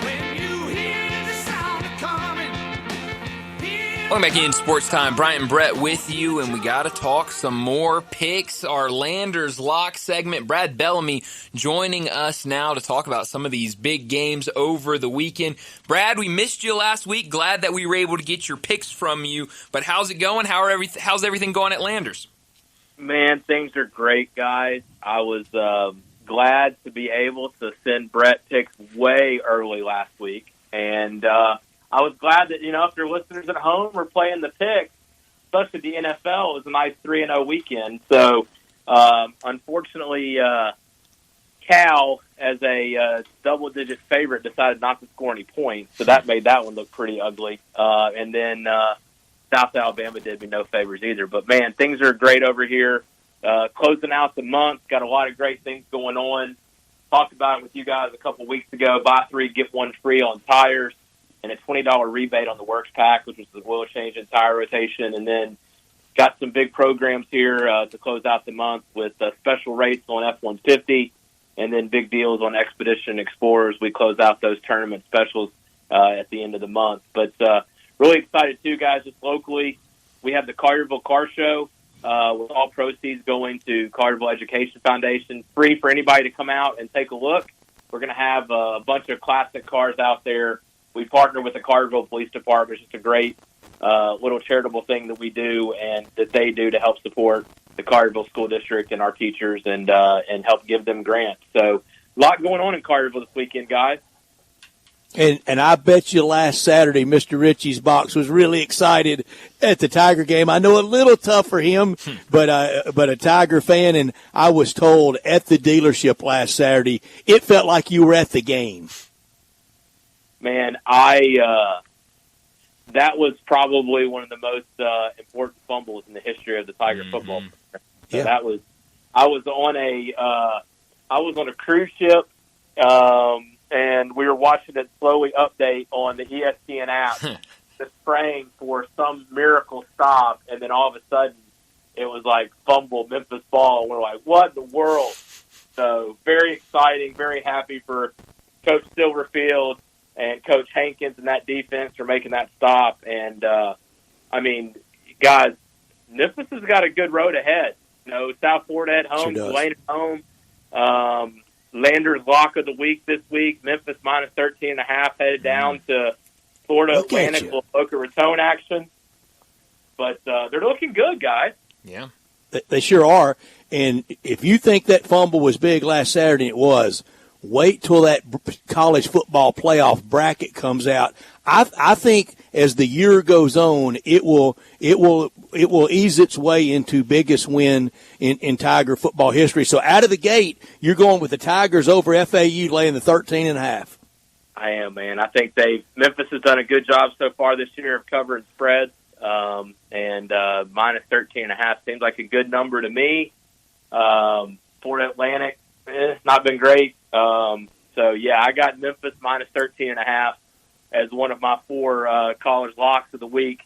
Also, guys, Florida State, I mean, they haven't had 2 cupcakes since that Alabama win, but I think they're the real deal. Going to play against the Wahoos up in Virginia, minus 6.5 for Florida State. I like them a lot tonight. I think it's a key moment for Coach Norvell to have his team on a national stage with not a lot of other action going on, at least from a broadcast standpoint. Obviously, high school football throughout the country, but I like Florida State tonight minus 6.5. Also like Rock Chalk Jayhawk tomorrow, playing at home against Cincinnati minus 4.5. Cincinnati hasn't looked great, hasn't covered many, and I think Kansas got a pretty good football team. They lost at Missouri, but they were up early and then kind of stumped their toe in the second half. But I like Kansas minus 4.5. And then, guys, in 2007, there was a big event that happened in Happy Valley. It was called the Whiteout. Ohio State came to town. College game day was there. Yours truly was on site, had a grilled stickie in town, took a little afternoon nap after college game day, and then went to the Whiteout. And you know what happened in that game, Brett? Blowout. 37-13, Ohio State destroyed them. Mm-hmm. Oregon comes to town in Happy Valley for the Whiteout game tomorrow night. Oregon's getting 3.5 points. You know the last time that Penn State beat a top 10 team? Ooh. It's been a while. Franklin hadn't, has he? He has. 2016. Ooh. They beat Ohio State that year. That was the last time they beat a top 10 opponent. Home That's or away. too long ago. That is too long. But you know what's going to happen this year? Kirk Franklin's going to continue to not get it done against the top 10 team because Oregon is going to come in, and I'm going to take the 3.5 points all day long because even if they somehow get the win, it's going to be close, guys. Give me Oregon plus 3.5. You can put her on the board. You can lock it down. We're getting back to 4-0 this weekend, guys. It's going to be fun. I like it. Brad, I feel it, and I'm not kidding you. You have not been off on many picks, even the losses. I mean, you've had the kind of the half-point-itis, so you deserve that hook you're getting with Oregon. And we know where it started for Dan Lanning. I bet y'all had him in a car with him as an assistant here. I bet we probably did. Yeah, I mean, that coaching tree at Memphis continues to grow, and it's between Arizona State and Coach Norvell and up in Oregon now with Dan Lanning, just a lot of good history coming out of the Memphis program. So those are my 4 locks of the week in college. And then on the NFL side, we've had a great start to the season since you guys started getting me to pick NFL games. Sure I think we're 5-1. Wow. I think it's better than that, Brad. I've got it right here. It's real good. I think it's 8-2. Holy cow! 8-2. Wow, it's even better. I degraded myself. So let's keep that rolling. Chargers have been good for me. Back-to-back weeks. Chargers have done what they needed to do to cover the spread. Really close last week, 2.5. They won by 3. Chargers going to play against Jackson Dart, starting his first game in New York. Are you serious? He's not ready to start an NFL game, guys. Give me Harbaugh going coast to coast, -6. That's a surefire cover. So give me Harbaugh and give me the Chargers -6 going into New York. Philly saved me last week. They looked awful in the first half, but they came back with a vengeance, ended up covering that game against the Rams. Headed down to Tampa Bay against a team that squeaked by last week against the lowly Jets. So I'm going to take Philly on the road, -3.5. And then Carolina last week did something that I don't think anybody expected. They shut out the Falcons. And they're getting 5.5 points in New England. New England's not looked great, especially at home. They might lose the game, but I think it's probably a field goal game. So I'm going to take Carolina plus 5.5 as my other NFL lock of the week. That's 2 young quarterbacks in that one. Drake May against Bryce Young, and last week at 30-0 for Carolina. So you're taking the Chargers laying the 6 at MetLife, the Eagles on the road laying 3.5 against Tampa Bay, and Carolina on the road at plus 5.5 at New England. The NFL, the roadies are having a good year so far. Yeah, and there's some massive spreads this week, which typically in the NFL, have big spreads like that. Usually you get some upsets and some games that don't cover. I mean, I struggled this week to kind of pick the games I like because, Saints giving up 15.5 at Buffalo, that's a huge spread. The Lions make me nervous giving 10.5 at home against the Browns. So that's a game I'm staying away from just because that seems like a boo-boo game for the Lions. I mean, they came out of that game last week, beat the Ravens, which was huge. Somehow the Browns beat the Packers. So I think that's going to be I think that could be a close game too. So I'm staying away from it. But and then the college play, guys, what a fun weekend we got coming up. Really maybe good. The best of the year. Brad, did you get your Tigers straightened out last night against Cleveland? We're trying to talk some sense into them, guys. It's been an ugly end of the year. I mean, it's they needed that win last night, and they need another one today. But it's going 1-9 and going into that. They looked about as bad as the U.S. did this morning in the Ryder Cup. Yes, they did. It was brutal this morning at the Ryder Cup. Maybe a little better in the afternoon. Brad, we thank you so much for your picks. Thank you so much to the great people at Landers Ford in Carterville, so active in the community like you talked about this weekend and the deals at the end of the month. And, Brad, we like to say, if it doesn't say Landers, what happens?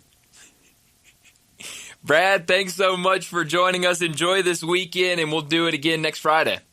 Thanks, guys. Sounds great, man. Thanks, Brad. Good luck, Brad. Thank you so much. All right. Bye. Brad Bellamy joining us to give us his Landers locks every week. And like Brett said, better than even Brad thought he had been in the NFL this season. 8-2 so far in the year. I mean, that's as good as it gets. He's cooking with us, and the NFL we all know is really difficult. I love his college picks. Yeah, no, yeah, really good. You know, I like that Kansas pick a lot. He mentioned that one game against Missouri, but I think a lot of people forget that Kansas put up 21 points in the first quarter. I mean, before you could even get in your seat, Kansas was all over Missouri, and then the rest of the game they basically had no offense. So yeah, I think that's a good Kansas team. I really like that play, and then we get one tonight with Florida State against Virginia. So that'll be a fun game to watch. Sure do. Way back when, Coach Bobby Bowden took one of his first losses in the ACC in a game at UVA. I think that was a Thursday night game in '95. And while I'm for the Giants, I like the analysis on rookie quarterback starting against Jim Harbaugh. That's tough stuff. I mean, that's really tough. So yeah, I mean, I know that there's some fandom there from your side with Jackson Dart, and I know a lot of people in this area are excited to see him get that start. But I think when you talk about kind of logically of a bet, then yeah, I think Harbaugh against a rookie, I'll probably take Harbaugh every time. Rest of the top 25. Got another top 25 team going tonight. Number 24, TCU at Arizona State. That's good on Fox at 8 o'clock tomorrow. What a day. We've talked about it all week, and it's just a day that you think about all summer to get to this day. 16, Georgia Tech at Wake Forest. Wake Forest 2-1. A lot of new there. And Georgia Tech, they don't want any stumbles. 21, USC at 23, Illinois. Arkansas hosting 22, Notre Dame. Vanderbilt. Yes, Vanderbilt. 4-0, going for 5-0. They're at home against Utah State. Number 1, Ohio State in my really be careful game at Washington in Seattle. Ohio State number 1. They're laying 9.5 in that game. Texas A&M at Kyle Field hosting Auburn.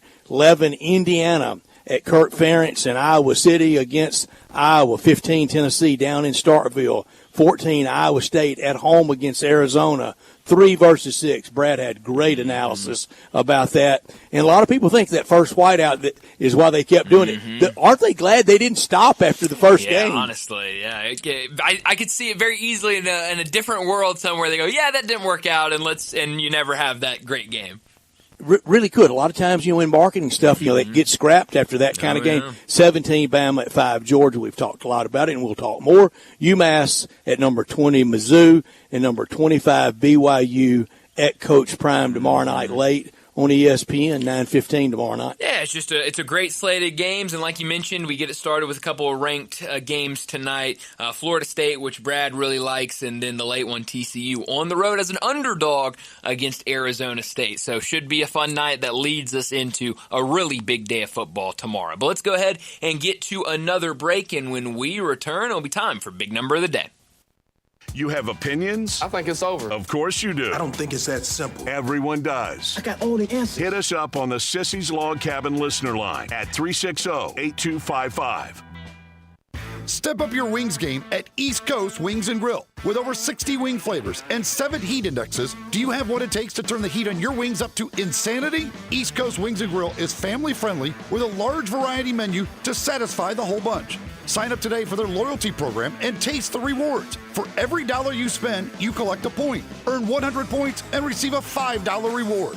Next to Lowe's off Highway 64 in Bartlett, come try America's best wings at East Coast Wings and Grill. Getting engaged is one of life's most spectacular occasions. And when you find your ring at Sissy's Log Cabin, the promise of a lifetime begins with our promise to always provide unmatched quality, superior service, and brilliant natural diamonds. Find your dream engagement ring, wedding bands, and more when you shop Sissy'sLogCabin.com or stop by any of our 7 locations. Begin the rest of your lives brilliantly. Only at Sissy's Log Cabin, because life's too short for ordinary jewelry.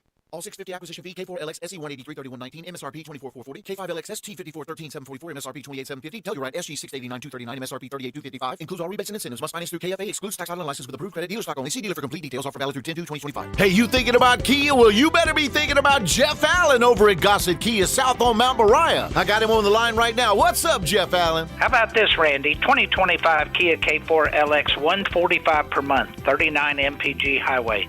2026 Kia K5 LXS, $230 per month. That's some great deals on K4 and K5. What else you got over there, Jeff? How about 2025 Kia Telluride LX front-wheel drive, $298 per month. All $49.99 due at signing, 24-month lease. Plus the all-new 2026 EV9, 72 months available with rates as low as 0%. And they're all equipped with Kia's 10-year, 100,000-mile powertrain limited warranty. So whether you live in Horn Lake, South Haven, Olive Branch, or Memphis, you'll be happy at Gossa Kia on Mount Moriah. Hi, I'm Glenda Hastings, owner of Napa Cafe, and I'm inviting you over for dinner. Treat yourself tonight with a delightful dinner of scrumptious combinations. Fresh salads, homemade soups, or maybe start with an appetizer, like our baked Dungeness crab dip with manchego cheese, lemon, garlic, and French baguette toast. Drift into one of our fresh seafood dishes, like the caramelized sea scallops, with curry beurre blanc, black forbidden rice, and Thai mango salad. Or our ancho honey glazed salmon with creamy black bean puree, avocado pico de gallo, and jalapeno crema. Maybe you're looking for something cozy and comforting, like our Duroc pork chop with apple brandy demi-glaze and blue cheese bacon mashed potatoes. We have something for everyone. Napa Cafe, open Wednesday through Saturday for dinner starting at 5 o'clock. For reservations, visit our website at napacafe.com. Come join us. I'd sure love to see you. Congratulations to Napa Cafe, celebrating 27 years of great food and service for you. Napa Cafe. Now back to Sports Time on Sports 56 and 98.5 FM. This hour brought to you by Landers Ford in Collierville. Here once again are Brett Norsworthy and Bryant Dacus.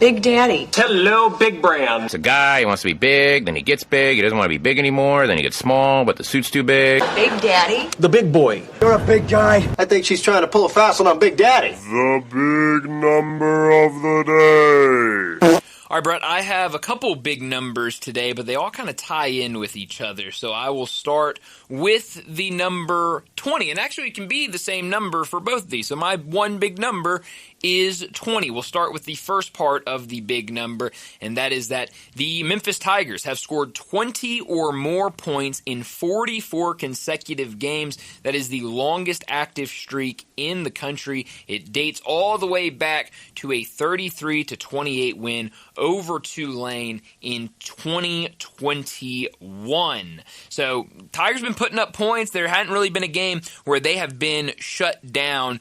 So it has been a good start for the Tigers this season, putting up points, and we'll see if they can continue that against FAU. So that's the offensive side of this big number. How about the defensive side of this big number? Memphis has forced at least one turnover in 20 of its last 24 games. And over that stretch, the Tigers have created 43 takeaways, 24 interceptions, and 19 fumbles. So the Tigers have been forcing turnovers defensively. They've been getting that ball back to that offense to go put up points. So we'll see if they can do that again. We talked yesterday about the quarterback for FAU. We talked about it a little bit earlier as well, but he's been a little turnover prone. Now, most of them came in that one game against Maryland, but the Tigers apply pressure, and they continue to do what they've been doing all season this year, and going back even further, forcing those turnovers, and it should be a good night for the Tigers. So you changed the segment to big numbers of the day. Well, but it was one like number that. with two parts, right? You see? So I got you. Okay. I you think win. it still falls under the same category. You win. My big number, and this is not a year, 1343. No, I'm not going back to anything from the 1300s for a year. Please no. But 1,343, that was the total yards 2 years ago between Ole Miss and LSU. Wow. They're not going 1343 tomorrow night. They're not going 55-49 tomorrow night. It will be more defense than that, and no slight at either Garrett Nussmeier nor Trinidad Chambliss, but they're not Jaden Daniels and Jackson Dart just yet in their college careers. Nussmeier a little ahead because of experience at this level, but you had a Heisman Trophy winner in Jaden Daniels, and we saw what he did last year with Washington, and we know Jackson Dart went in the first round and is getting his first NFL start. So a little much to maybe ask for 1343 in total offense, but we know it's going to be well competed, and we were chuckling today at lunch last week. And I did do this. I kind of signed off last Saturday. I said, well, next week, all you got to say is Ole Miss and LSU. And, no, we got to say a lot more than that to cover a 2-hour pregame show. That's right. You just can't come on and say Ole Miss and LSU But, over hey, and over. I mean, I think it gets the message across, Brett. Everyone knows how big that is. And the scene is going to be wild. It already is very crowded and going to be a lot of fun. And those two always seem to have these kind of games. 2 years ago down at Baton Rouge, Ole Miss led at halftime and then got smoked in the second half. Mm-hmm. No, I'm getting my years confused. That was in 22. And then 2 years ago in 23 was the wild one here.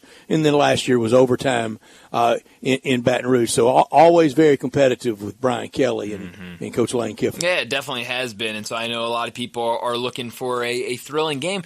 And we talked about it yesterday when we were breaking down this game. I'm really curious to see what LSU's offense looks like, because a lot of times this year now they've played Clemson, they played Florida. Really, the competition hasn't been super high for LSU this season, but they've really been relying on that defense. And so, what will that offense look like against Ole Miss? Will they be able to put up numbers? But you're right. It's not going to be the same. You look at this weekend.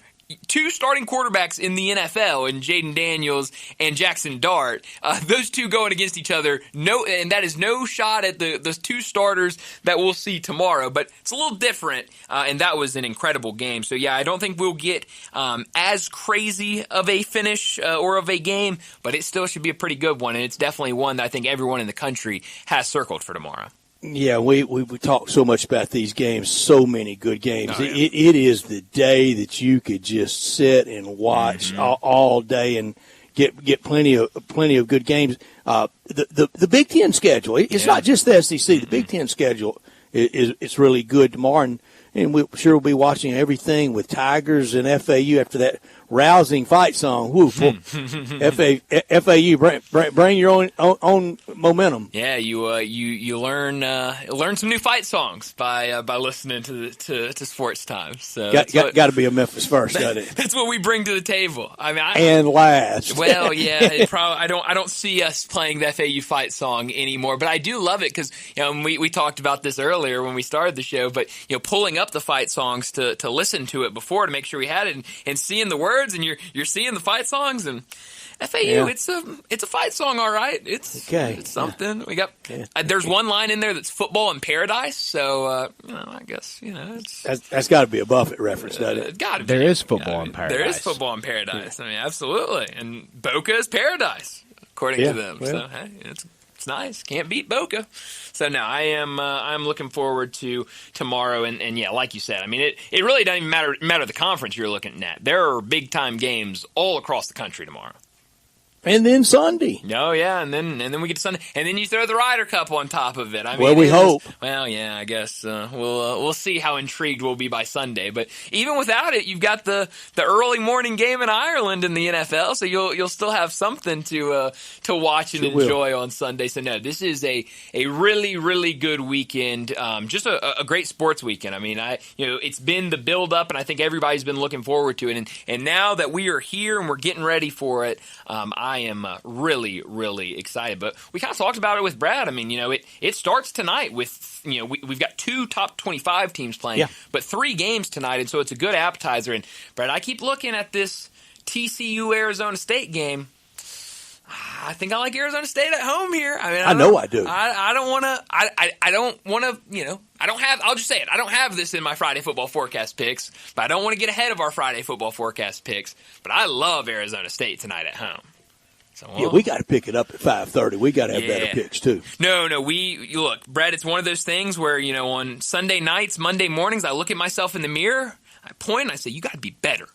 Got to have better picks. Got to get better." And so this is the week that we, as a collective, I think, turn it around as a show. Might need to bring somebody into our team room like it's Ryder Cup. That's right. Have someone come and talk to us and get us riled up for our weekly picks. But we're about to get to another break and wrap up this hour. But before we do that, let me remind you that this week in perfect time is the weather is starting to change. We're starting to enter into fall, and so it is a perfect time to head down to Frontier Western Store down in Olive Branch. Family owned and operated since 1967. Frontier Western is your one-stop one-stop shop for the biggest brands in Western wear. They're also the one-stop shop for Carhartt in the Mid-South, but they've also got you covered with plenty of other shirts, shorts, jeans, whatever brands you're looking for, they've got it. But if you're in the market for a new pair of jeans, well, Frontier Western is the place you've got to go. They've got all the brands from Ariat all the way down to Wrangler, and you'll love how easy it is to find the perfect size and style for you.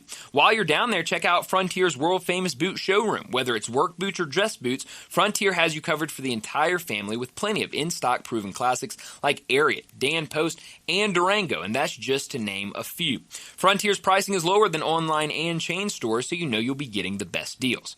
Head down to 5880 Goodman Road in Olive Branch and check out the entire selection. Open Monday through Saturday, 9 a.m. to 7 p.m., and Sundays, 1 p.m. to 6 p.m. for Frontier Western Store. Well, let's get to another break, wrap up this hour, and when we return, we're going to talk some Razorbacks. Ty Richardson from ESPN Arkansas, he joins us next.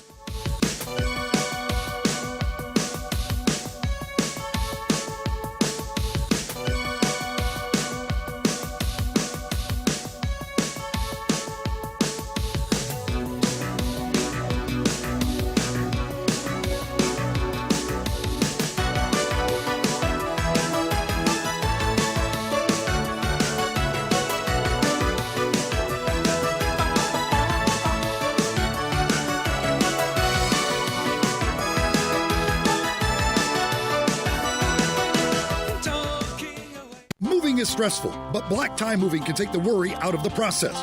Whether you're moving across town or across country, moving your home or your office, your personal moving concierge from Black Tie Moving will work with you to design a plan that perfectly fits your budget and needs. And they're available 24/7 to answer any questions you have. Give Black Tie Moving a call at 901-316-6196 or go to blacktiemoving.com/Memphis to get your personal, no obligation quote from the moving experts at Black Tie Moving. Guns, guns, and more guns. Over 700 firearms in stock. Home defense guns, old guns, new guns, used guns, big guns, little guns. Every gun you can think of, Classic Arms has them. All brands like Glock, Sig, Colt, Ruger, Smith & Wesson, Browning, Beretta, Benelli, Remington, Winchester, and more. Guaranteed lowest prices in town. Only gun importer in the Mid-South. Free gun inspections and appraisals and free bore sighting for the upcoming deer season. Shop online at ClassicArmsOfMemphis.com or visit Classic Arms at 1740 Germantown Parkway behind Corky's Barbecue in Cordova. FX presents The Lowdown. What I've uncovered is insane. Starring Ethan Hawke. Behind every great fortune is a great crime. And from the co-creator of Reservation Dogs, Sterling Harjo. Hidden tunnels, kinky sex stuff. I don't know how it all connects, but till I do, I just keep bluffing. FX's The Lowdown. All new Tuesdays on FX. Stream on Hulu.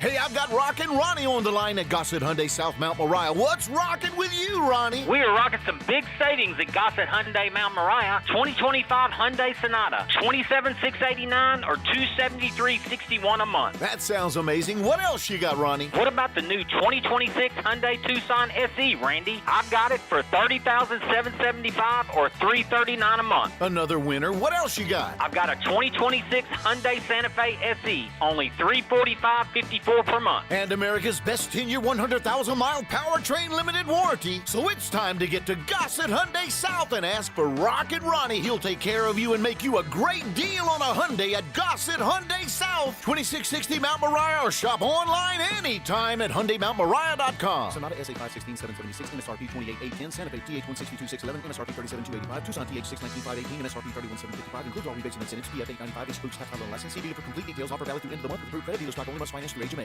This traffic report brought to you by Salt Sports Bar and Bistro, 3101 South Mendenhall Road, where great food meets the big game.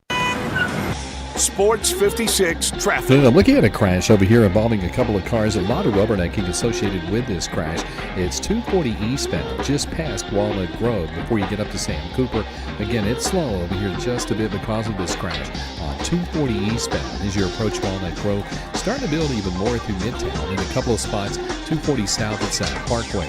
Weimer's Jewelry, your full-service family-owned jewelry store here in Memphis. Stop by. See them this weekend at 7525 Highway 64.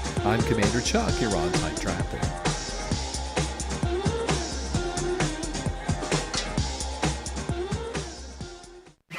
Broadcasting from the Family Leisure Studios, we are Sports 56, WHBQ Memphis, and W253DF Memphis.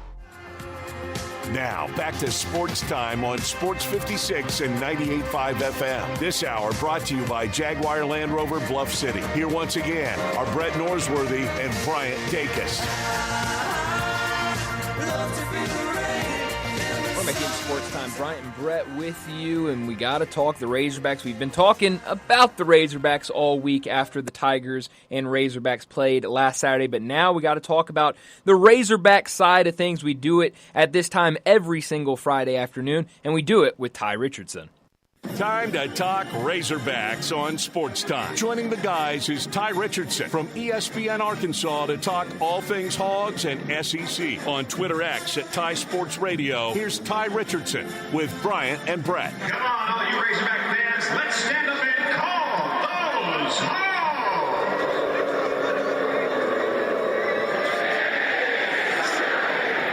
Ty Richardson joins us from ESPN Arkansas to talk the Razorbacks and the SEC. Ty, thanks so much for joining us. I know we'll talk about what happened in the game last week. We'll definitely talk about this weekend's game against Notre Dame. But what has been the reaction on y'all station? What have you heard from fans? Because last week when we talked to you, it felt like, still I think excitement after the loss against Ole Miss. It was a close loss. Arkansas is driving, have an opportunity to score, but they turn the ball over and kind of copy-paste what we saw against the Tigers. Had the opportunity to score and go up in the closing seconds. Memphis forces the turnover. They end up winning the game. What has the reaction been from your listeners, from people you interact with, about what is going on over the last 2 weeks with this Arkansas football team? Well, they felt like the Memphis game, they had more of a chance to win. Stats, I know you and I talked about this. Even if Arkansas had scored at the end, I don't think they were going to stop Trinidad Chambliss at the end of that football game, and Ole Miss would either scored a touchdown or kicked a field goal. So you feel like you should be 3-1, but the reality is you're 2-2. You got a top 25 team, which coincidentally is enough, is pretty much lost by the exact same scores. They lost to Miami by 7, and they lost to Texas A&M by 1. You lost by 6, and you lost by 1. This didn't be an evenly matched game. Arkansas hasn't played a game in Fayetteville since August the 30th. So the expectation is they'll compete, they'll fight, but we've heard more of it'll be a close loss. Some people think they're going to get their doors blown off this week, and the wheels are going to come off and for the rest of the season. So I think it's been a combination. Guys, I personally think they're going to win tomorrow. I bet on the game. Last week I bet on the over, and because I was scared to bet on Arkansas. But this week I really do think Arkansas is going to win tomorrow. I've liked the Razorbacks all summer long in this spot. We're going to do our picks in about 25 minutes, but I like how you're thinking. I'll tell you that. And I think Notre Dame is the perfect opponent tomorrow for the heartbroken, and I mean it. I mean just really distraught Razorback fans. You don't want North Texas or Charlotte or anybody like that coming in tomorrow. Notre Dame gets everybody's attention. Yeah, Brett, really probably the only time you'll ever play them in Fayetteville. You'll go to South Bend in 28, but guys, this game isn't going to get scheduled again. At least I don't think it. Maybe at the end of my lifetime, but I mean, you got the SEC moving to 9 games in 26. I just don't anticipate. So that's the opportunity you got to look at. Like, man, we're never going to see these guys in our neck of the woods again. Let's hand them their third loss and get them out of the top 25. Oh, absolutely. Going back to the game against the Tigers, I think we talked so much about this offense, and I've watched Taylon Green now for a couple years. I know I've seen him at Arkansas back when he was at Boise, even when he was here against the Tigers playing for Boise State. Seeing him in person on Saturday, he is giant. He is a massive quarterback. Big dude, Brian. Big dude. Listen, I messed up. I didn't see you last week. That's my bad, bud. No, it's okay. It's okay. We should have coordinated. That's partially my fault. Don't take all the blame. I'll take the lines here. But, yeah, Taylor's 6'6", 6'7", very similar to Matt Jones back in 2001 to 2004 for Arkansas. And he can run. He can pass. He's gotten better. He still makes mistakes. What's odd to me, guys, is like Pete Golding's I think a better defensive coordinator. I couldn't even tell you who the DC is in Memphis, and But Taylor played worse than Memphis than he did the previous week. They've scored 10 points in the last two halves in Oxford and Memphis, so that potent Arkansas offense has really gone dry in the second half. Taylor obviously makes the engine go, but he has not been as consistent and as thorough in the second half as Bobby Petrino, Sam Pittman, and Arkansas fans want from him. I thought the Tigers had a better plan for Arkansas and for Taylor Green. Now, a lot of it, and every week you're seeing more and more things put on tape, and I think some of that could affect Trinidad Chambliss tomorrow. It's like going through the batting order a couple times. The more you see it, the more on tendencies and frailties and inadequacies. I thought the Tiger defensive plan was better. They had that Ole Miss tape. But to only score 3 in the second half, I mean, all the blame this week, Sam Pittman, Hunter Yurchek, T. Will, the Heat, all the blame. How is Bobby Petrino absolved from some of this, Ty? He shouldn't be. And we've had a caller texter that's pointed that out, and rightfully so. I think especially with the dynamic that Brandon Marcello reported and then pulled back earlier this week, which was kind of interesting. For those that don't know, I mean, he spoke openly about this on a podcast, and allegedly, Bobby Petrino was kind of working the phones to position himself as interim, and then he almost took back that statement. I can't exactly recite what he said via a tweet like a day or two later, but Petrino is supposed to be the second half whiz, and I mean, a lot of times when he was the head coach, he made some good adjustments. And guys, last 2 weeks that haven't been the case, especially in Memphis, where Taylor had two awful interceptions, a sack that kept him out of field goal range, and man, it was offensively just give credit. And you got to give credit to Memphis. That's a football team that has beaten now 3 SEC opponents the last 10 years. It's a team under Silverfield that doesn't lose at home very often, and Arkansas, despite everyone warning them what they were walking into, still wasn't ready fully for the Memphis Tigers. And at 28-10 down at halftime, did not quit, and almost to a man. And it's not with any braggart at all. They were all saying not exactly right where we want them, but they weren't dissuaded. They were ready for that second half and came out there and put up a great fight. Ty Richardson is joining us on our Sissy's Log Cabin guest line. We talk Razorbacks with him every Friday. From now through the college basketball tournament, he'll be with us. And Ty, I know there's a lot of finger pointing, a lot of blame game, but please tell me tonight, at Herman's, it's still going to be festive. When she hits the fight song, how many times? 15, 20 times tonight? It's still going to be fun around Fayetteville tonight in anticipation of Notre Dame coming to town. You know, I'm glad you brought up Herman's stats because I was actually there yesterday, Thursday, and I was talking with Nick and Carrie, the owners. Guys, they're having parties of Notre Dame people 20 and 25, which, Brian, I don't think you've been in there, but Stats knows it's not a big restaurant. It's small. No. I don't know what the Memphis equivalent is, but it's compact, and so there's going to be a lot of Notre Dame fans, and hopefully the Hog Call and the Arkansas fans treat them well tonight, and obviously tomorrow at the game. But it's going to be festive around town. People they don't have their daubers that down, do they? No, I don't think so. And I've talked to a few fans that have stopped by. We've done live shows on Wednesday and Thursday of this week in Fayetteville, and fans are excited. Like Tommy, for example, he skipped the Ryder Cup to stay for this game. And I mean, wow. Guys, I'm not gonna lie. If I had the choice to be at Bethpage this weekend or this Arkansas Notre Dame game, I'm at Bethpage Black, and I've had another friend, Thomas, that elected to stay here because, guys, Notre Dame's, again, they're not coming here again. So that's true. This is the one crack, the one shot that the Arkansas Razorbacks have against the Fighting Irish in Fayetteville. You got to make the most of it. Boy, that is dedication for Tommy Kraft, your co-host, because I know how much he loves golf. But Ty, people always ask me, have you ever been to one? Are you going to one? No, I haven't been to a Ryder Cup, and I don't think I'm going to one because the time of year it is. We get one college football season, and I don't want to miss any of it. But I do love golf, and I do think it would be a lot of fun. All right, the negative side. Have there been a lot of, you mentioned Brandon Marcello, has it been a lot of finger pointing and the calls to fire everybody? Yeah, that happened mostly. I mean, you know how reactions Monday go. That happened a good chunk on Monday and following the game Saturday night. I think here's my thing, and guys, I've said it multiple times this week. I'm not going to shy away from it. There's going to be a transition. It might happen during the season. It might happen after the season. But barring, and what I said, and there's an asterisk to this, barring them winning 7 or 8 regular season games, which, guys, I don't see a pathway to 6 right now to get the bowl eligibility. I don't anticipate that Sam Pittman is the football coach heading into 2026.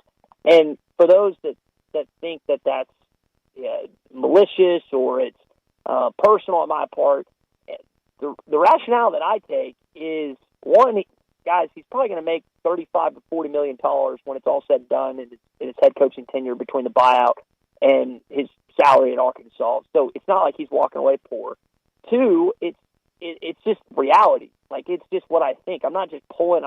It's conjecture. Like, I don't have an inside source or anything, but I think a lot of people, when you lose to another group of 5 team, you think about BYU, you think about Liberty, and I know BYU's an independent, but they're kind of in that category, thought to be, even though they're not. That's a good football program. It has been for decades. I think people are just like, and again, there's an asterisk, barring a miraculous 7-8 win regular season, which I don't know how you guys feel. I don't think that's going to happen this fall. No. I was shocked he made it out of Memphis. Really? Yeah. I And Ty, on that front about your opinion, you're paid to have an opinion, a well-informed opinion, and it is, and you're supposed to call it like you see it. And look, the record's what it is. It was like me with Matt Luke, and you're right about the buyout and the money. And Sam Pittman, very similar to Matt. Matt, a little different circumstances because that was, going into a season, just weeks before the season. But he got his shot, and and most other places were never giving him one. Sam Pittman got his shot, did some good things, but in the end, not enough. And look at Ole Miss now. It probably hurt. I don't know if Keith Carter was there at the time, but he's an alum too. And I know Sam Pittman grew up a fan, but I mean, there's always that tentacle of, man, this guy loves our institution. He loves Ole Miss, and I remembered how, not awkward, but it was just it's tough on fans because this is one of our own, and I think a lot of people view Sam as that. But look at what Ole Miss football is. I mean, you're 4-0 heading into this game against LSU, and I'm not going to sit here and say that Arkansas is going to be in that position if they let Sam Pittman go. But there's no Ole Miss fan out there that would trade the last 6 years or 5 1/4 under Lane Kiffin for another few years of Matt Luke. Not even close. So, I mean, sometimes this is why administrators are making millions of dollars, because they have to make the tough calls that sometimes need to be made. And in this case, again, if it plays out like I think it is, they're going to go under 500, and they'll have 2 seasons under 500 and 2 seasons at 500 the last 4. That goes to show you that the Arkansas football program is not trending upwards, which leads you to make a decision that a lot of fans, and I would guess a lot of boosters and big money, want to be made. Is Hunter in jeopardy? That's a good question, because I've got conflicting people telling me different things on that. So if you look at the campus, guys, because we're talking football. It's September right now here on a Friday. That's what you're talking about. Guys, everywhere else on that campus is having success. Not just baseball and basketball, but, I mean, pretty much every other sport is having some sort of success. And football's just not. So, while the football team is the front porch of your university, as I've heard say, people tell me, you might have been the one that told me that. But it's like you go back and forth because you look at everywhere else and it's good, and they're in good spots to everyone else, but I don't know. I don't know what the Board of Trustees thinks in terms of him looking and hiring someone else. I'm not in that room. So I feel pretty confidently, whether in the know or not, about Sam Pittman. I'm not as sure about Hunter's future here in Fayetteville. But I do know. All right, I don't trust him making that hire, Ty. I don't. Because he had his shot at Lane, probably whiffed on not even getting in the batter's box with Eli Drinkwitz, and that really royally miffed Eli Drinkwitz, and he has taken it out on the Razorbacks because of it. And then the plan B, well, it wasn't very much of a plan B. The plan B was a popular. He's a nice guy. garrulous offensive line coach. I don't know that I can trust him to do it again. And we talk about Keith Carter. He hated to do it. He and Matt were friends in school. Their wives were friends in school. I mean, they'd been friends since they were 19 years old. But he said, I had to do it because we had no juice. Razorback football has no juice, and I just don't know if you can trust Hunter Yurachek again to do it. Well, and typically, Brian, stats, when you let go of your football coach, the AD's either before or after. A lot of times. That's not always the case, but some ADs are able to skirt or obviously move on from 10 years and still stay, just depending on who it is, if they've been at the university for a while. So that is something to watch.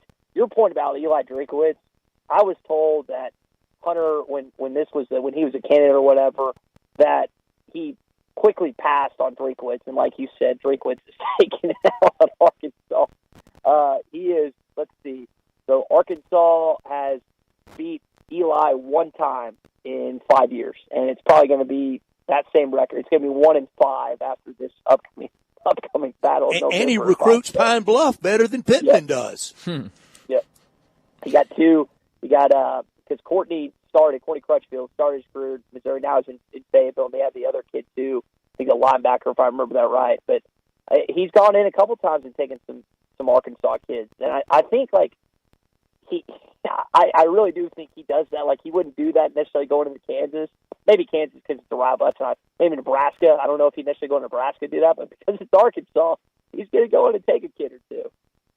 Ty, you talk about kind of this season. You don't expect them to get to 6 wins, get bowl eligible. So what do you think is more likely, that we see a change during season or that they wait until after the season's over? Because, I mean, what are we? We're getting ready for, week 5, and we already have 3 openings in college football at Power 4 programs with UCLA, Virginia Tech, and Oklahoma State. So what do you think is more likely, a change to come in season or wait till the season's over? Tommy and I were kicking this around today. So if you do it before, that could potentially put boosters. Some boosters have shut off the hose. They're like, nope, I'm done. I'm not contributing anymore. If you do it before, if the season goes down the toilet, like it could, then you kind of inject some life, inject people in the veins, hey, we could go get this guy or this guy. Here's the issue in all this, guys. I don't necessarily perceive Oklahoma State to be the better job. UCLA is a basketball school, in my opinion. V-Tech, I mean, they got history with Beamer, but it's just been kind of hit or miss lately. That's it, yeah.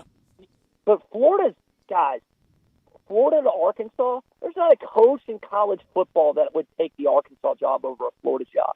And the Florida job's coming open. Like, Strickland is eventually going to let go of Billy Napier. And at that point, like, if you don't have your guy and it's down to Lane Kiffin obviously picked Oxford over Fayetteville. It's not even a sit-down discussion with the husband and wife where a guy's going to school between Fayetteville and Gaines. It's Gainesville. So you're what, like, second or third potentially, and that's just the jobs that have come open already, and obviously the Florida job that will. So I think for Hunter Yurachek and the Board of Trustees, they have to account for all these different variables, and just when it comes down to it, the job right now is not perceived to be a great job because of the track record since 2012.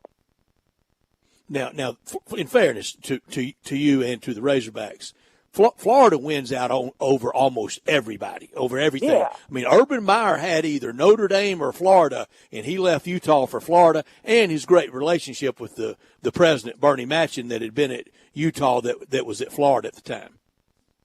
Yeah, and that's a great point, because I remember that conversation, obviously, and Meyer won a national championship in 2006 and also 2008. They got to the SEC championship in 2009 before Saban and really the Alabama dynasty got rolling. So that was a deal where, I mean, there's been Spurrier, there's been Meyer, Mullen had a good year or two. That job to me is just so appealing if I was a college football coach. And I know that Miami's rolling right now under Cristobal, and I know Florida State looks to be back under Norvell after a down year last year, but there's so much talent in Florida and Georgia. It is and that brand, man, that swamp, everything about it. It is it really is one of the best jobs in college football. I personally, I think LSU. Oh, sorry, Steph, go ahead. No, I'm sorry. If you got little kids, I mean, you all you got to do is tell them we're moving to Florida. Yeah, and they're excited about it. Yeah. So it has one of my favorite. It has one of my favorite bars too, guys. It's called the Salty Dog Saloon. It's crammed tight. It's really packed. It is an awesome place. I enjoyed. Arkansas won, so it helped, but I enjoyed that trip to Gainesville. Well, yeah, winning helps a lot.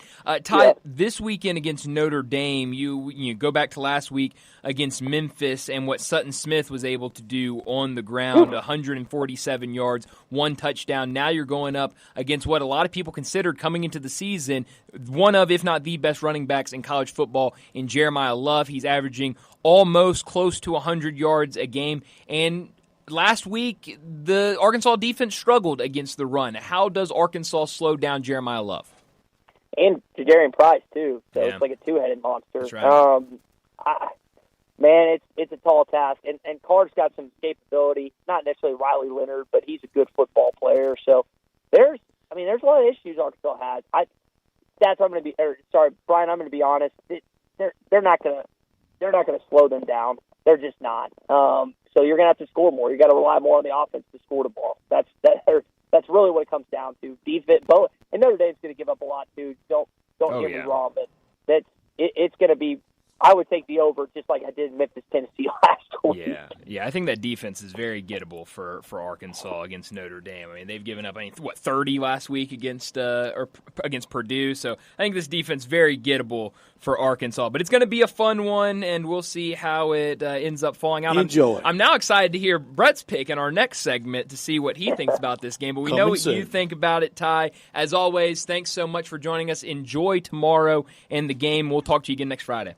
Brian, Stats, always love to do it every Friday. We'll see what happens against Arkansas and Notre Dame, and a big weekend of college football, man. Enjoy the Grove this weekend, Stats. I know it's going to be nuts with LSU, the Magnolia Bowl. Already is around town. It's a parking lot. If you're coming to the game from Memphis, you need to leave right now for tomorrow. Thanks, Ty. See you guys. Thank you, Ty. Go Hogs. Thank you, Ty. Ty Richardson with us every Friday talking the Razorbacks, and we'll make our pick here in just a bit, won't we, Brian? Yes, we will. I'm excited. I'm curious where you're standing. I think I know after what Ty said, but I'm curious. And first time and only time, they do, like you said, they do go to South Bend, but everybody's scheduling models have really changed for the future. Kidding. Every Friday when we visit with Ty Richardson, it's brought to you by East Memphis Ace Hardware. Shop locally with your friends at East Memphis Ace Hardware at 5143 Quince in the Quince Station Shopping Center, where the nice people are helpful and knowledgeable. The employees they know so much about what you need and maybe what you don't need. They'll tell you, try this, don't use that. The customer loyalty program. That is part of it with the people at East Memphis Ace Hardware. You want that old-fashioned hardware store? Well, we've got it. It's what Janelle and Jarrett Carter have built and maintained. Tools, lawnmowers, grills, plants. Everybody's going to get the grill going this weekend all day tomorrow, all day on Sunday, early on Sunday even. Get that big green egg working, or the Traeger, or a gas grill, or a charcoal grill, or a flat top grill. Weber, Blackstone, East Memphis Ace Hardware with everything you need to get cooking. Knowledgeable advice on how to choose that grill that's perfect for you. They'll bring it out and set it up for you. They take care of everything for you. Outdoor power equipment, paint and supplies. A lot of people working in the yards and outside this weekend, tools. And you can always decorate your yard for football season with Tigers and all the SEC yard decor. Outdoor living with patio furniture, coolers, all the great brands, Milwaukee, Toro, Steel. Ace really is the helpful place in East Memphis. Ace Hardware, the local friendly place at 5143 Quince in the Quince Station Shopping Center at Quince and White Station. Fayetteville will be fun tonight. I'm glad they're not that dispirited, Brian. I want Dixon Street right tonight and all the fun that goes with it. And I know it cuts both ways with a lot of people about Notre Dame. I am not a Notre Dame hater. I'm not a Notre Dame lover, but I am a Notre Dame respecter. Sure. It's Notre Dame. Oh, yeah. I mean, it would be – I think it'd be a lot different if you lose to Ole Miss, you lose to Memphis, and then you return home and you're playing Utah State or something like that. But being Tulsa. that you're playing at Tulsa, being that you're playing Notre Dame, I think that helps a lot, keeps a lot of Let's people go. invested. It's a big opportunity, and I think it's going to be fun. It's going to be another early game for Arkansas, another 11 a.m. kickoff tomorrow on ABC. So same time, same place of last week against the Tigers, and we'll see at home if Arkansas can change things. And you mentioned it earlier in the week, Brett. I think that this is the second time Arkansas has played at home this season, because that the second game was in Little Rock. So being back at home, this fan base hadn't been able to see the team as much in front of them. So I think tomorrow is going to be a lot of fun for Arkansas. But we need to get to our break here in a second. When we return, we're going to get to our Friday football forecast. But before we do that, let me remind you about our 5 o'clock sponsor. It's Jaguar Land Rover Bluff City. Jaguar Bluff City has been the premier Jaguar dealership for the greater Memphis area since 1984, and their talented team is ready to help you find your next perfect vehicle at unbeatable rates. Swing by Jaguar Land Rover Bluff City today and check out the new 2025 models like the 2025 Range Rover Sport, the 2025 Range Rover Velar, and the 2025 Defender. Test drive the Range Rover Sport, where luxury meets performance. It's a perfect mix of style, performance, and versatility, with options ranging from 360 horsepower up to 635. It's also available as a plug-in hybrid electric vehicle with $7,500 federal tax credit when leased with approved credit. Take a look at the Range Rover Velar, powered by mild hybrid technology and enhanced with the latest well-being features and fully connected entertainment system. The Range Rover Velar is the ultimate luxury compact crossover. Purchase yours today and get special 4.4% for 72 months financing available with approved credit. Don't forget about the Defender, available in multiple models to fit your needs. The Defender is built for the modern explorer, and Jaguar Bluff City is offering special interest rates for 60 and 72 months on various models. Give them a call, 877-259-6169. Go online to JaguarBluffCity.com. But head out there, test drive these vehicles. 6335 Wheel Cove, just off of Quince, for Bluff City Jaguar. Well, let's get to another break, and when we return, it'll be time for our First National Bank and Trust Friday football forecast. Sports 56 and 98.5 FM. Available locally on your radio dial as well as around the world online at sports56whbq.com. Take us with you everywhere by downloading the Sports 56 app. And at home, just say, Alexa, play Sports 56. Wherever you are, it's easy to stay tuned to Sports 56 and 98.5 FM. Memphis Public Links has so much going on right now. Audubon is right around the fairway. Wait until you see when this thing is a finished product. Fox Meadows is in great shape. The links at Pine Hill is now a masterpiece of a place to play, as are really all the other Memphis public golf courses. Galloway is playing like a championship course. They just finished the 75th year of the OPO, and Overton Park is now talked about, and that layout all across the state. And by the way, folks, it's so easy to make a tee time. The hard part is getting your buddies to pick their time. You go online to memphispubliclinks.com, select your course, then grab your tee time. Simple, easy, and incredibly convenient. Also, on the website is a schedule of upcoming events. There you'll find something that will interest you. Again, if you want to book a tee time or find out more about tournaments or other events at any of the great Memphis public golf courses, go online to memphispubliclinks.com. I've got him on the line, Marty McNade over at Gossett Volkswagen Germantown. What you got going on over there, McNade? Randy, I've got 2025 Taos S, $236 a month, and 2025 Jetta Sport, $239 a month. That's Taos S, $236 a month, and Jetta Sport, $239 a month. What else you got over there at Gossett Volkswagen Germantown? How about 2025 Atlas Crossport SE, $279 a month? Hey, nobody can beat my deals today. Plus, you told me earlier, all 2025 Atlas Peak Editions and SEL Atlas, $5,000 off MSRP. That's right, Randy. Come see me, Marty McNade, at Gossett Volkswagen Germantown, 7420 Winchester Road, or shop online at GossettVWG.com. And remember, your future is what you make it. All 36 monthly, 7,500 miles, 25 cents excess mileage. Taos S, SMO 56598, MSRP 27011. Jetta SMO 851,138, MSRP 25916. Cross SE 23120, MSRP 39206. Peak Editions SEL Atlas 3,500 manufacturer rebate, 1,500 cost discount includes all rebates and incentives. Must finance through Volkswagen credit, excludes tax title and license with approved credit dealers. Stock only. See dealer for complete details. Offer valid through 9/30/25. Mercedes-Benz Van Center Memphis has serious vans for serious work. At 4430 American Way, they are the Mid-South source for cargo, passenger, crew vans, and custom chassis. Need one or a full fleet? New or used? They've got it with fleet solutions and custom upfits. Certified techs keep you moving with fast maintenance, repairs, and a large parts inventory. Mercedes-Benz Van Center is your Sprinter Van headquarters. 901-237-9302 or sprintervans.com. Mercedes-Benz Van Center Memphis, part of the Tag Truck Center family, driven to keep you on the road.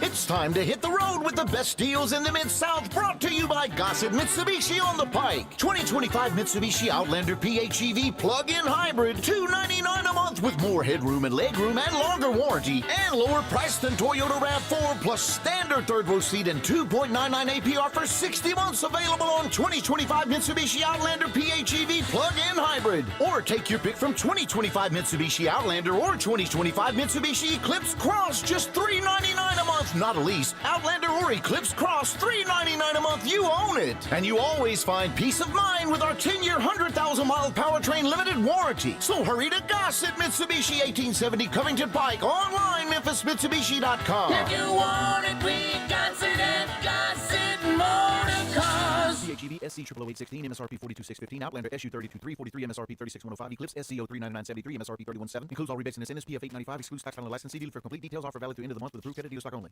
This traffic report is brought to you by Millington Weight Loss. For more information, call 901-436-0272. Sports 56 traffic. Good afternoon. That earlier wreck added slow on 240 East up by Walnut Grove. It's just heavy out here for a Friday. You know what to do. Give yourself plenty of extra travel time. Watch for radar south of Memphis down 55 through certain parts of DeSoto County as it gets heavier on 51, headed back up towards the Millington area. Zips Car Wash, that's where I go. And so should you this weekend. Get upgraded shine and protection at your local Zips Car Wash. Check out zipscarwash.com for a location near you. I'm Commander Chuck. You're on time traffic.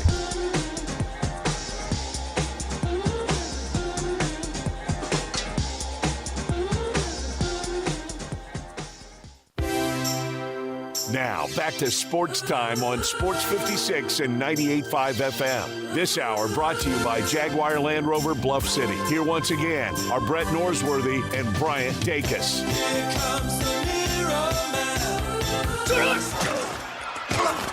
Friday football forecast from First National Bank and Trust, a division of First National Bank of Eastern Arkansas. Real estate isn't something you purchase or develop or desire. It's something you appreciate, respect, and know. With real estate, there's no gray area. You either know it or you don't. First National Bank and Trust, a proud division of First National Bank of Eastern Arkansas. They've known it since their beginning in 1886. Clients depend on First National Bank because they know real estate. Brooks Winchester, Bill Samish, and many more can assist you in your acquisition of that hunting land, farmland, a construction project. Let First National Bank and Trust make your dreams a reality. 775 Ridge Lake Boulevard, Suite 140 in Memphis, 901-498-5763, or the office in Collierville, or online at fnbtmemphis.com. For commercial real estate, residential construction, or recreational and agriculture financing, let First National Bank and Trust help you. They're a division of First National Bank of Eastern Arkansas, where I have had an account, been a friend, and been a customer my entire life. The famed final Saturday in September. Any coffee table books about it, Brian? Man, all the coffee table books about it. Not. Final Saturday in September. What a schedule we have for tomorrow. We've been looking forward to it all summer, all week. We've talked about it, and now here we go. And we sure appreciate everybody at First National Bank and Trust. Hundreds of years collectively of lending experience. They build relationships. They build friendships, stable, secure, solid, reliable, and consistent through all these years. We need to be more consistent in our picks. It starts tomorrow at 11 o'clock in Fayetteville on ABC. Notre Dame -4.5 over Arkansas. First meeting ever. They share Lou Holtz. They can have him. Arkansas 2-2 right now. It could be 4-0. Notre Dame 1-2 could be 3-0. But neither are that. We know what the records are. Arkansas offense 8th in FBS, defense 83rd. Notre Dame 52nd in offense. Notre Dame D 100th. This could be a wild game. Taylor Green versus C.J. Carr on the ABC call. Dave Pash, Dusty Dvorak, and Taylor McGregor. I will start. I think it will be wild. I'm staying with my all-summer prediction, even with the last 2 weeks of utter heartbreak for the Razorbacks. Arkansas wins 42-35. They easily, they get 4.5. They win straight up 42-35. Brian. Yeah, this is a tough one to pick because you look at Notre Dame, their schedule, it's been tough. And then Arkansas, a week ago when we were doing Friday Football Forecast, we were talking about all this excitement that Arkansas has even after the loss against Ole Miss. Yeah, it was a lot of good talk even though after the loss. But this Notre Dame defense has really struggled to start the season. Arkansas, even in the 2 losses, they've played them close. They've had opportunities to win, so I think this will be a good one. Give me Arkansas plus 4.5. Straight up or not? I won't say straight up. I'll just say they keep it close. The points, yeah, huh? I'll just take the points. Looks like a line drive in the scorebook. Landon. Yeah, I can kind of foresee this kind of being another Arkansas-Ole Miss game. I think it's going to be high scoring. I think it's going to be a lot of points on the board. Defenses are going to really struggle to stop, and it's going to come down to the final seconds of who does get that one stop. But we're going to go on a group lock here. I'm going to go with Arkansas as well. I don't know if it's going to be point spread or just win, but I know it's going to be close. 2:30 on ABC. Ole Miss minus 1.5 over LSU. 114th meeting all time. The earliest they've played since the late 30s. This time in September. Second most played rival for Ole Miss State, of course, is first. 66-43-4 LSU leads. Last year, it went to overtime in Tiger Stadium. Ole Miss won in Oxford in 23 and in 21.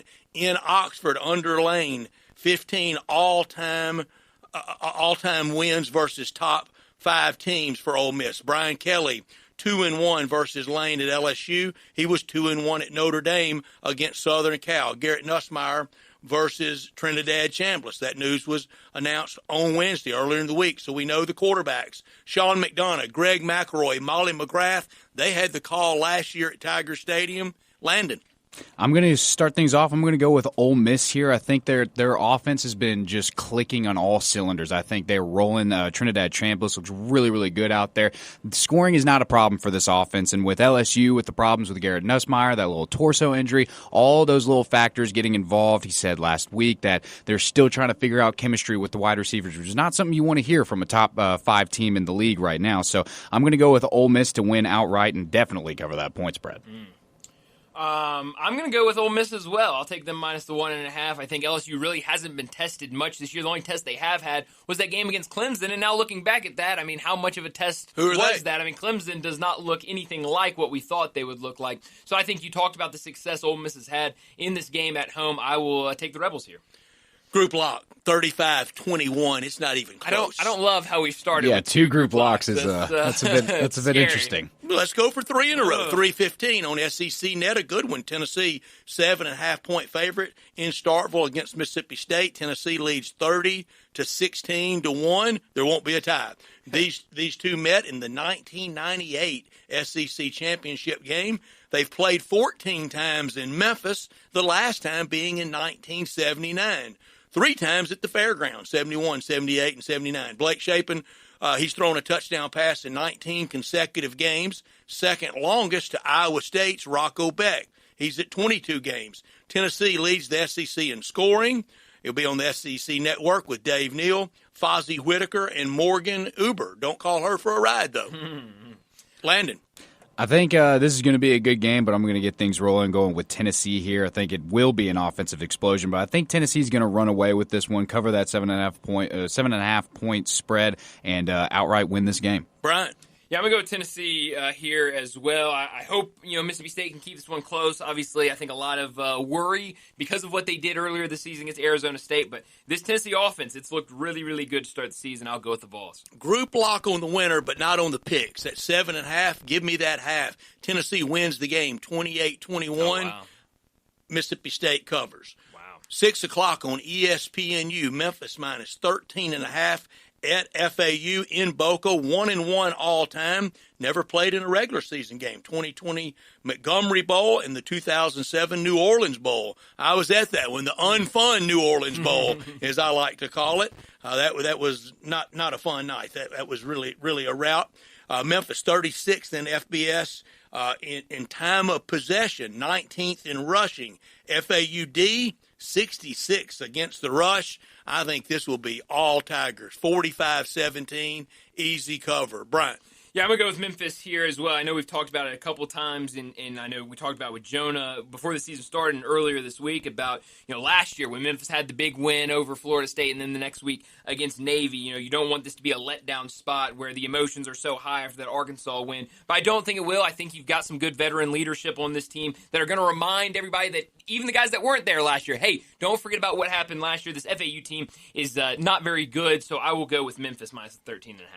Group lock, Landon? Absolutely. I'm going to go with Memphis as well, and I agree with what Brian said. I don't think this team is going to allow themselves to fall into that trap like they did last year. I think Memphis is going to go out there, take care of business, continue with that rushing attack until somebody stops them. They're going to keep running all over people. We're going to look real good or real bad with all these group We locks. sure are. 6:30 primetime, Georgia minus 2.5 over Alabama. It's on ABC, the A-Team, with Chris Fowler, Kirk Herbstreit, Holly Rowe announcing Bama leads all-time 44-26-4. Won last year in Tuscaloosa, the best they played in the Kalen DeBoer short 2 years. Georgia, last win over Bama in Athens was in 2003. Georgia 1-6 under Kirby against Alabama. Most of that was against Coach Saban. Georgia, best record in FBS since 2021 at 56-5. Everything points to Georgia winning in a blowout one more time, kind of for old time's sake. Give me Bama straight up, plus the 2.5, though. 24-21. Bama wins straight up. They move to 3-1. Landon. I'm going to go opposite from you. I think I'm going to go with Georgia here. Last year, I think Alabama got a surprise on them late in the season, but I don't think Georgia's going to let that happen again. I think they're going to create a little bit of separation here with that offense, and that defense, I think, is going to make some important stops. And I think this is going to be a really important game for Alabama to see, is this are they coming back to their old ways, or are they going to be like the team we saw in week 1? So I'm going to go with Georgia to win outright. What's it going to be, Bryant, with Landon or with me? I think me and Landon have agreed on every single pick so far today, so I will continue to keep that rolling. I will go with Georgia here. This is one I went back and forth on, but I just think I feel a sense of age discrimination here. I'll just tell y'all. Oh, it wasn't that, Brett. Okay. I think it's more Kalen DeBoer discrimination, honestly. I'll side with that. All right, college football lock and shock time. Bryant, you first. Yeah, I'll start with my lock, and I will go with Western Kentucky minus 4.5 over Missouri State. A road game, only the second road game that Western Kentucky has played this year, but we know Missouri State, in their first year of FBS, Western Kentucky, that offense has looked really, really good every game this year, so I will go with Western Kentucky to get a big road win. And then for my shock, Iowa plus 7.5 over Indiana. This one worries me because, Brett, this is not the same Iowa defense that we've seen in years past, I'm afraid. But I do think being at Iowa, they can slow down, make this an ugly game for Indiana, and at least keep it within that touchdown. My college football lock, I love that pick. My college football lock, South Carolina minus the 6.5 over Kentucky. They win 38-13. My shock, give me Auburn plus the 6.5 at Texas A&M. Auburn wins straight up 27-20. Landon. I'm going to go with my lock this week as being Florida and State minus that 6.5 versus Virginia. Florida State's offense is going to have no problem scoring. That's they tonight. haven't. That is tonight. Yes, it is. So I'm excited for that game. They're going to be. They're not going to have any problem scoring in this game. So give me that on that. And my shock going over to the Big Ten. Give me Rutgers plus 4.5 versus Minnesota. I think this is going to be a really close game. I think it's going to come down to the wire. But I'm going to go ahead and say that Rutgers wins this by a touchdown.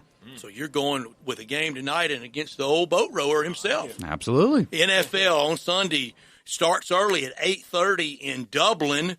Minnesota minus 2.5 on the NFL Network against Pittsburgh. Said earlier in the week, that's a rematch of Super Bowl IX played in New Orleans at Tulane Stadium. They're a long way from that at Croke Park. Am I pronouncing that correctly? I don't know. We'll say yes. I don't even know where they're playing. I'm not familiar with this stadium. Both 2-1. Minnesota leads all time 10-9. Hadn't been played very much. I'm going to take the Steelers. They win 20-16. I get the 2.5. They win straight up. Brian. I am also, I'm going to go with Minnesota in this one, minus 2.5. This one I think is going to be a weird one. I really didn't know which side to go with, so I flipped a coin, and the coin landed on tails, which meant that Minnesota was my answer. I love that strategy. Thank you. I'll either love it or hate it about noontime on Sunday. Landon. With J.J. McCarthy being out, Carson Wentz is back in Minnesota, so I'm going to go with the Vikings as well here. I think that their offense looked really good last week, and I think they continue that even though they're going across seas, so give me the Vikings. Noon on Fox, a battle of undefeated is the only battle of undefeated teams this weekend. Philadelphia minus 3.5 at Tampa Bay. Philly leads all-time 13-11. Tampa Bay won last year 33-16 in Tampa in a year that the Eagles won the Super Bowl. We know that. Tampa Bay won the last two, including in playoffs in 2023. They first met in 1977 with Dick Vermeil on the sidelines for the Eagles and John McKay on the sidelines for the Buccaneers. Landon. This was definitely the hardest one I had to pick all week, but I'm going to go with the Eagles here, given of everything that happened last week with the Eagles' explosion late in the fourth quarter and the Buccaneers having a block kick and the Eagles scoring off of a block kick. Not saying that happens again, but with this point spread being 3.5, I know the games have been close, but I think the Eagles can punch this out with a touchdown win, so I'm going with the Eagles here. Baker Magic for me, 35-17. It's not even close. Buccaneers, Brian. Yeah, I'm going to go with the Buccaneers as well. It's kind of the same logic that Landon had with, I think this is going to be a close game. Both were in wild ones last week, but because it's 3.5, I will say that this game stays within a field goal. I will take Tampa Bay. Sunday Night Football on NBC, 7:20. Green Bay minus 6.5 against the Cowboys at Jerry's World. Green Bay leads all time 22-17. Met in playoffs in 2023 season. Jordan Love, 3 touchdowns that day. Dak, 403, 3 touchdowns in that game, but nobody remembers that. Just remember the costly picks. Dallas defense is really bad. Bryant. I'm going to go with Green Bay here. Wait a second. Is that allowed? I think so. He said it real quiet, so I guess he still has some your loyalty. pick. No, it's my pick. All right, Brett, your pick. Green Bay, 45-14. Landon. Well, to quote Stephen A. Smith from earlier this week, it's the Alice Cowboys because there is no defense down there, so I'm going to go with the Green Bay Packers as well. And NFL lock and shock, Landon. My lock for this week, give me the Commanders minus the 1.5 versus the Falcons. The Falcons did not look very good last week, and if Kirk Cousins, let me get that right. I was trying to give him every played on Friday. We understand. Trying to give him every nickname in the book. But no matter what it is, whoever is out there, Commanders definitely take that game. And my shock this week, Indiana Jones keeps rolling on. It's still early in the season, so give me the Colts plus 3.5 versus the Rams. Brian. Wow, I also am going to go with the Commanders minus 1.5 over the Falcons for my lock in the NFL. For my shock, Landon, I hope you're with me on Sunday. I'm going to take a stab at the Titans plus 7.5 against the Texans. This Texans team has really struggled. That offensive line is really bad, and you're giving me more than a touchdown. Scary. I don't like it, but I'll give you some hope. We saw some good offensive production from last week's game. I think that continues. I saw none. So. That's my lock. Houston minus 7.5 over the Titans, 28-3. They win that game. That's a big Adams family game. Playing Houston. My NFL shock. Could it be anything other than my Giants? That's right. My Giants with Jackson Dart getting the start. I get 6.5. Don't need them. 17-14 over the Chargers. Straight up. Yeah. All right. Okay. 1-0. The Jackson Dart, man. I mean, New York will be on fire if that happens and they get a win in his first start. They will. That was a lot of fun, guys. That was our Friday football forecast brought to you every Friday by the great people at First National Bank and Trust, a proud division of First National Bank of Eastern Arkansas. For anything real estate, let them help you out. Commercial, ag, hunting, recreational. Contact them at fnbt.com or call them at 901-498-5763 in Eastern Arkansas, and in West Tennessee. Customer confidence, it's the cornerstone. Well, let's get to our final break of the day, and when we return, we'll wrap up today's show. We'll wrap up this week with Mo's Crunch Time. Add a little fun to your lunch break. Join Johnny Radio for Sports 56 Happy Hour from 11 to 1 every weekday on Sports 56 and 98.5 FM. If you love sports and Mexican food, you can get the best of both at Los Cabos Mexican Bar and Grill on Summer near Graham. Watch all the big games on all the big TVs on all the walls at Los Cabos and enjoy premium tequila shots anytime for just $5.50. Celebrate every day with lunch specials from 10 to 3 and happy hour from 3 to 8. Lunch is just $6.75 to $10.99 and margaritas start at $3.99. Experience real Mexican cuisine along with great sports at Los Cabos on Summer near Graham. Family Leisure doesn't do anything small. It's always got to be big, just like the world's biggest spa sale. Happening right now at Family Leisure. Check this out. You can get spas starting under $3,000. Spas and even swim spas, they're up to 30% off. Floor model spas have even bigger special prices. Cold plunges are all the trend right now. Take the plunge starting under $5,000. You see a patio furniture set you like? You could get a free umbrella with it. Ask an associate for details. Plus, swimming pools are clearance price now through the end of October. Get yours before the prices increase. And as with any big sale, special financing, it's available. The only thing small during the world's biggest spa sale at Family Leisure are the prices. Family Leisure, Whitten Road at I-40, where family and fun come together.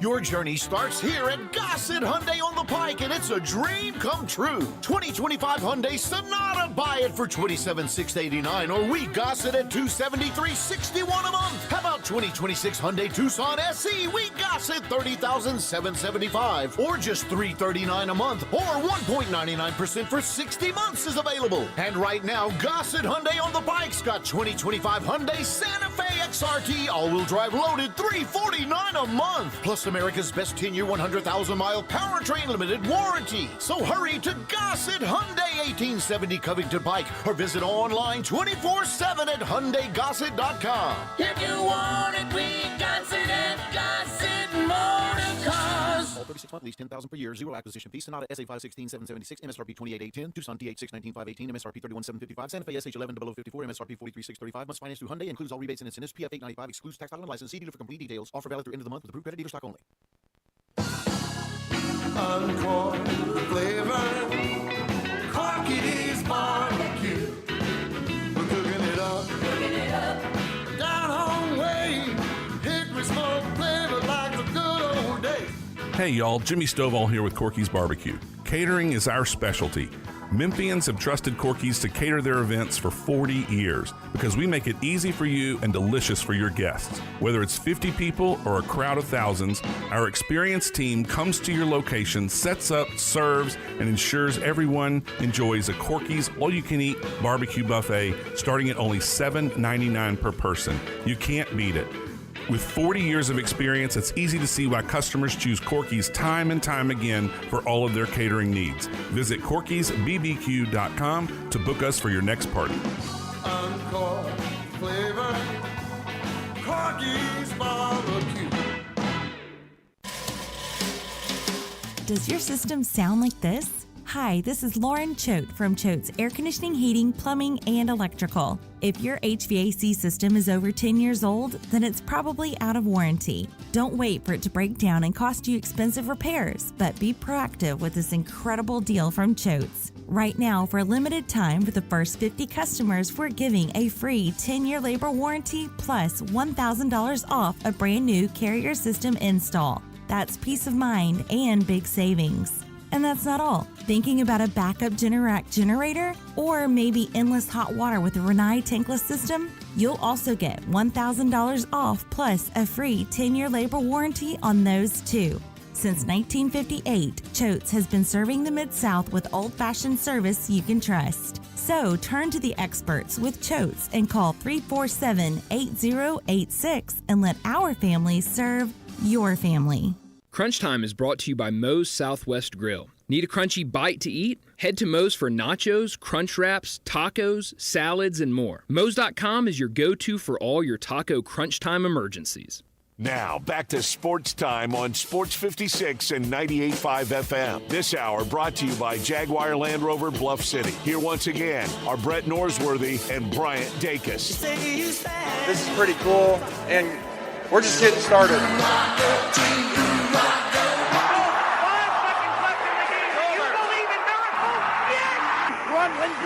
spanning the globe. Go crazy, folks! Go crazy! This game has always been called the world's greatest cocktail party. Do you know what is going to happen here tonight? This is for all the biggest first time. You are looking live. In your life have you seen anything like that? The ball game is over, and Memphis has its first win in 16 tries, its first win ever against its fierce in-state rival Tennessee. Goodbye! Hello, Haskins. It's obviously crunch time.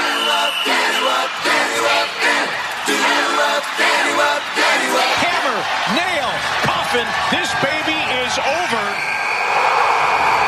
Crunch Time is brought to you by Moe's Southwest Grill. Need a crunchy bite to eat? Head to Moe's for nachos, crunch wraps, tacos, salads, and more. Moe's.com is your go-to for all your taco crunch time emergencies. Well, Brett, what I learned today is that there was a report that came out from Ross Dellinger yesterday saying that college athletics is expected to approve legislation allowing uniforms to feature sponsorship patches. Patches could be added to jerseys as early as next fall. So it looks like we're going to see that coming to college athletics. We have obviously already seen it in professional sports, but it looks like it's a matter of time before we see it on college uniforms. And for the Tigers, I mean, I guess we know what patch will be on their uniform, so it makes it easy for them. That's pretty easy, isn't it? Yeah. And look, we have professionalized college sports. We have. Everybody just adjust to it and enjoy it. Yeah. What I learned, the Ryder Cup, the golf course at Bethpage Black, we hear about how tough it is. It was tough on one side early this morning. The United States looked like they had never seen the place. And the European team looked like they were at a pitch and putt place. Just made it look so easy and it truly was, as almost overwhelming as President Trump's entrance was. It almost matched how underwhelming the play this morning was for the U.S. team. Maybe they'll scrap back. Yeah, no, that's the hope. It will definitely be a nervous weekend for Team USA. Well, Brett, what I could have done without today, we talked about it earlier, the Grizzlies putting out a lot of updates to those injuries. We talked about it earlier, the updates with Jaren Jackson Jr., Zach Edey, Cedric Coward. But there's a new player to that list because Shams Charania reported Brandon Clark will undergo a procedure to address a knee injury and is expected to be reevaluated in 6 weeks. So just add another injury to the table for the Grizzlies, and now it looks like Brandon Clark will probably miss the start of the season for the Grizzlies. Boy, he's had some bad luck in really the team. has. Sure Yeah, has. yeah. I could do without this. I do like the energy he brings, but does Bryson DeChambeau try to hit everything over the moon and circle back to him? Absolutely. How about just finding the fairway? You know, it's a good point, because I was having a conversation with someone today, and somehow a driving competition came up in our conversation, and I was like, oh, my money's on Bryson. And the person I was talking to said, no, my money would be on John Rahm. I think he could hit it the furthest. The difference is John Rahm actually just goes up there and wants to be accurate. Bryson DeChambeau just steps up there and wants to hit it as far as possible every time he swings his driver. His first swing of the day was his best swing. Yeah, that's and for that early portion, it was the bright spot for Team USA for the most part. Where are you beaming this weekend? We're not far from where I'm sitting right now. Best place on earth. College football's #1 tailgate. Ole Miss in the Grove for LSU. Doesn't get better than that. 12:30 right here on these airwaves. Alongside Gary Darby and Jake Ramada, we'll do the pregame. Then give it to David Kellum, Harry Harrison, and John Darnell for the game action at 2:30 right here on Sports 56 and 98.5 FM. Yeah, that's going to be a really big one. Beam me to the Oregon-Penn State game. Whiteout should be a lot of fun. End of baseball season. Kind of bittersweet, but the best time of baseball starts next week. Playoffs and seed set. Ryder Cup, best Saturday of the year in college football. NFL starting Sunday at 8:30. Come on, Tigers, tomorrow in Boca. No drama. Yes. Just go pound them. It's going to be a fun weekend, and we'll have all the action right here on Sports 56. Brett mentioned you can listen to Ole Miss LSU tomorrow, pregame starting at 12:30. Then we'll have a triple header on Sunday. Chargers at Giants at noon, Colts at Rams at 3, and then Packers at Cowboys at 7. But that's all the time we have. Enjoy your weekend. We'll talk to you again Monday afternoon.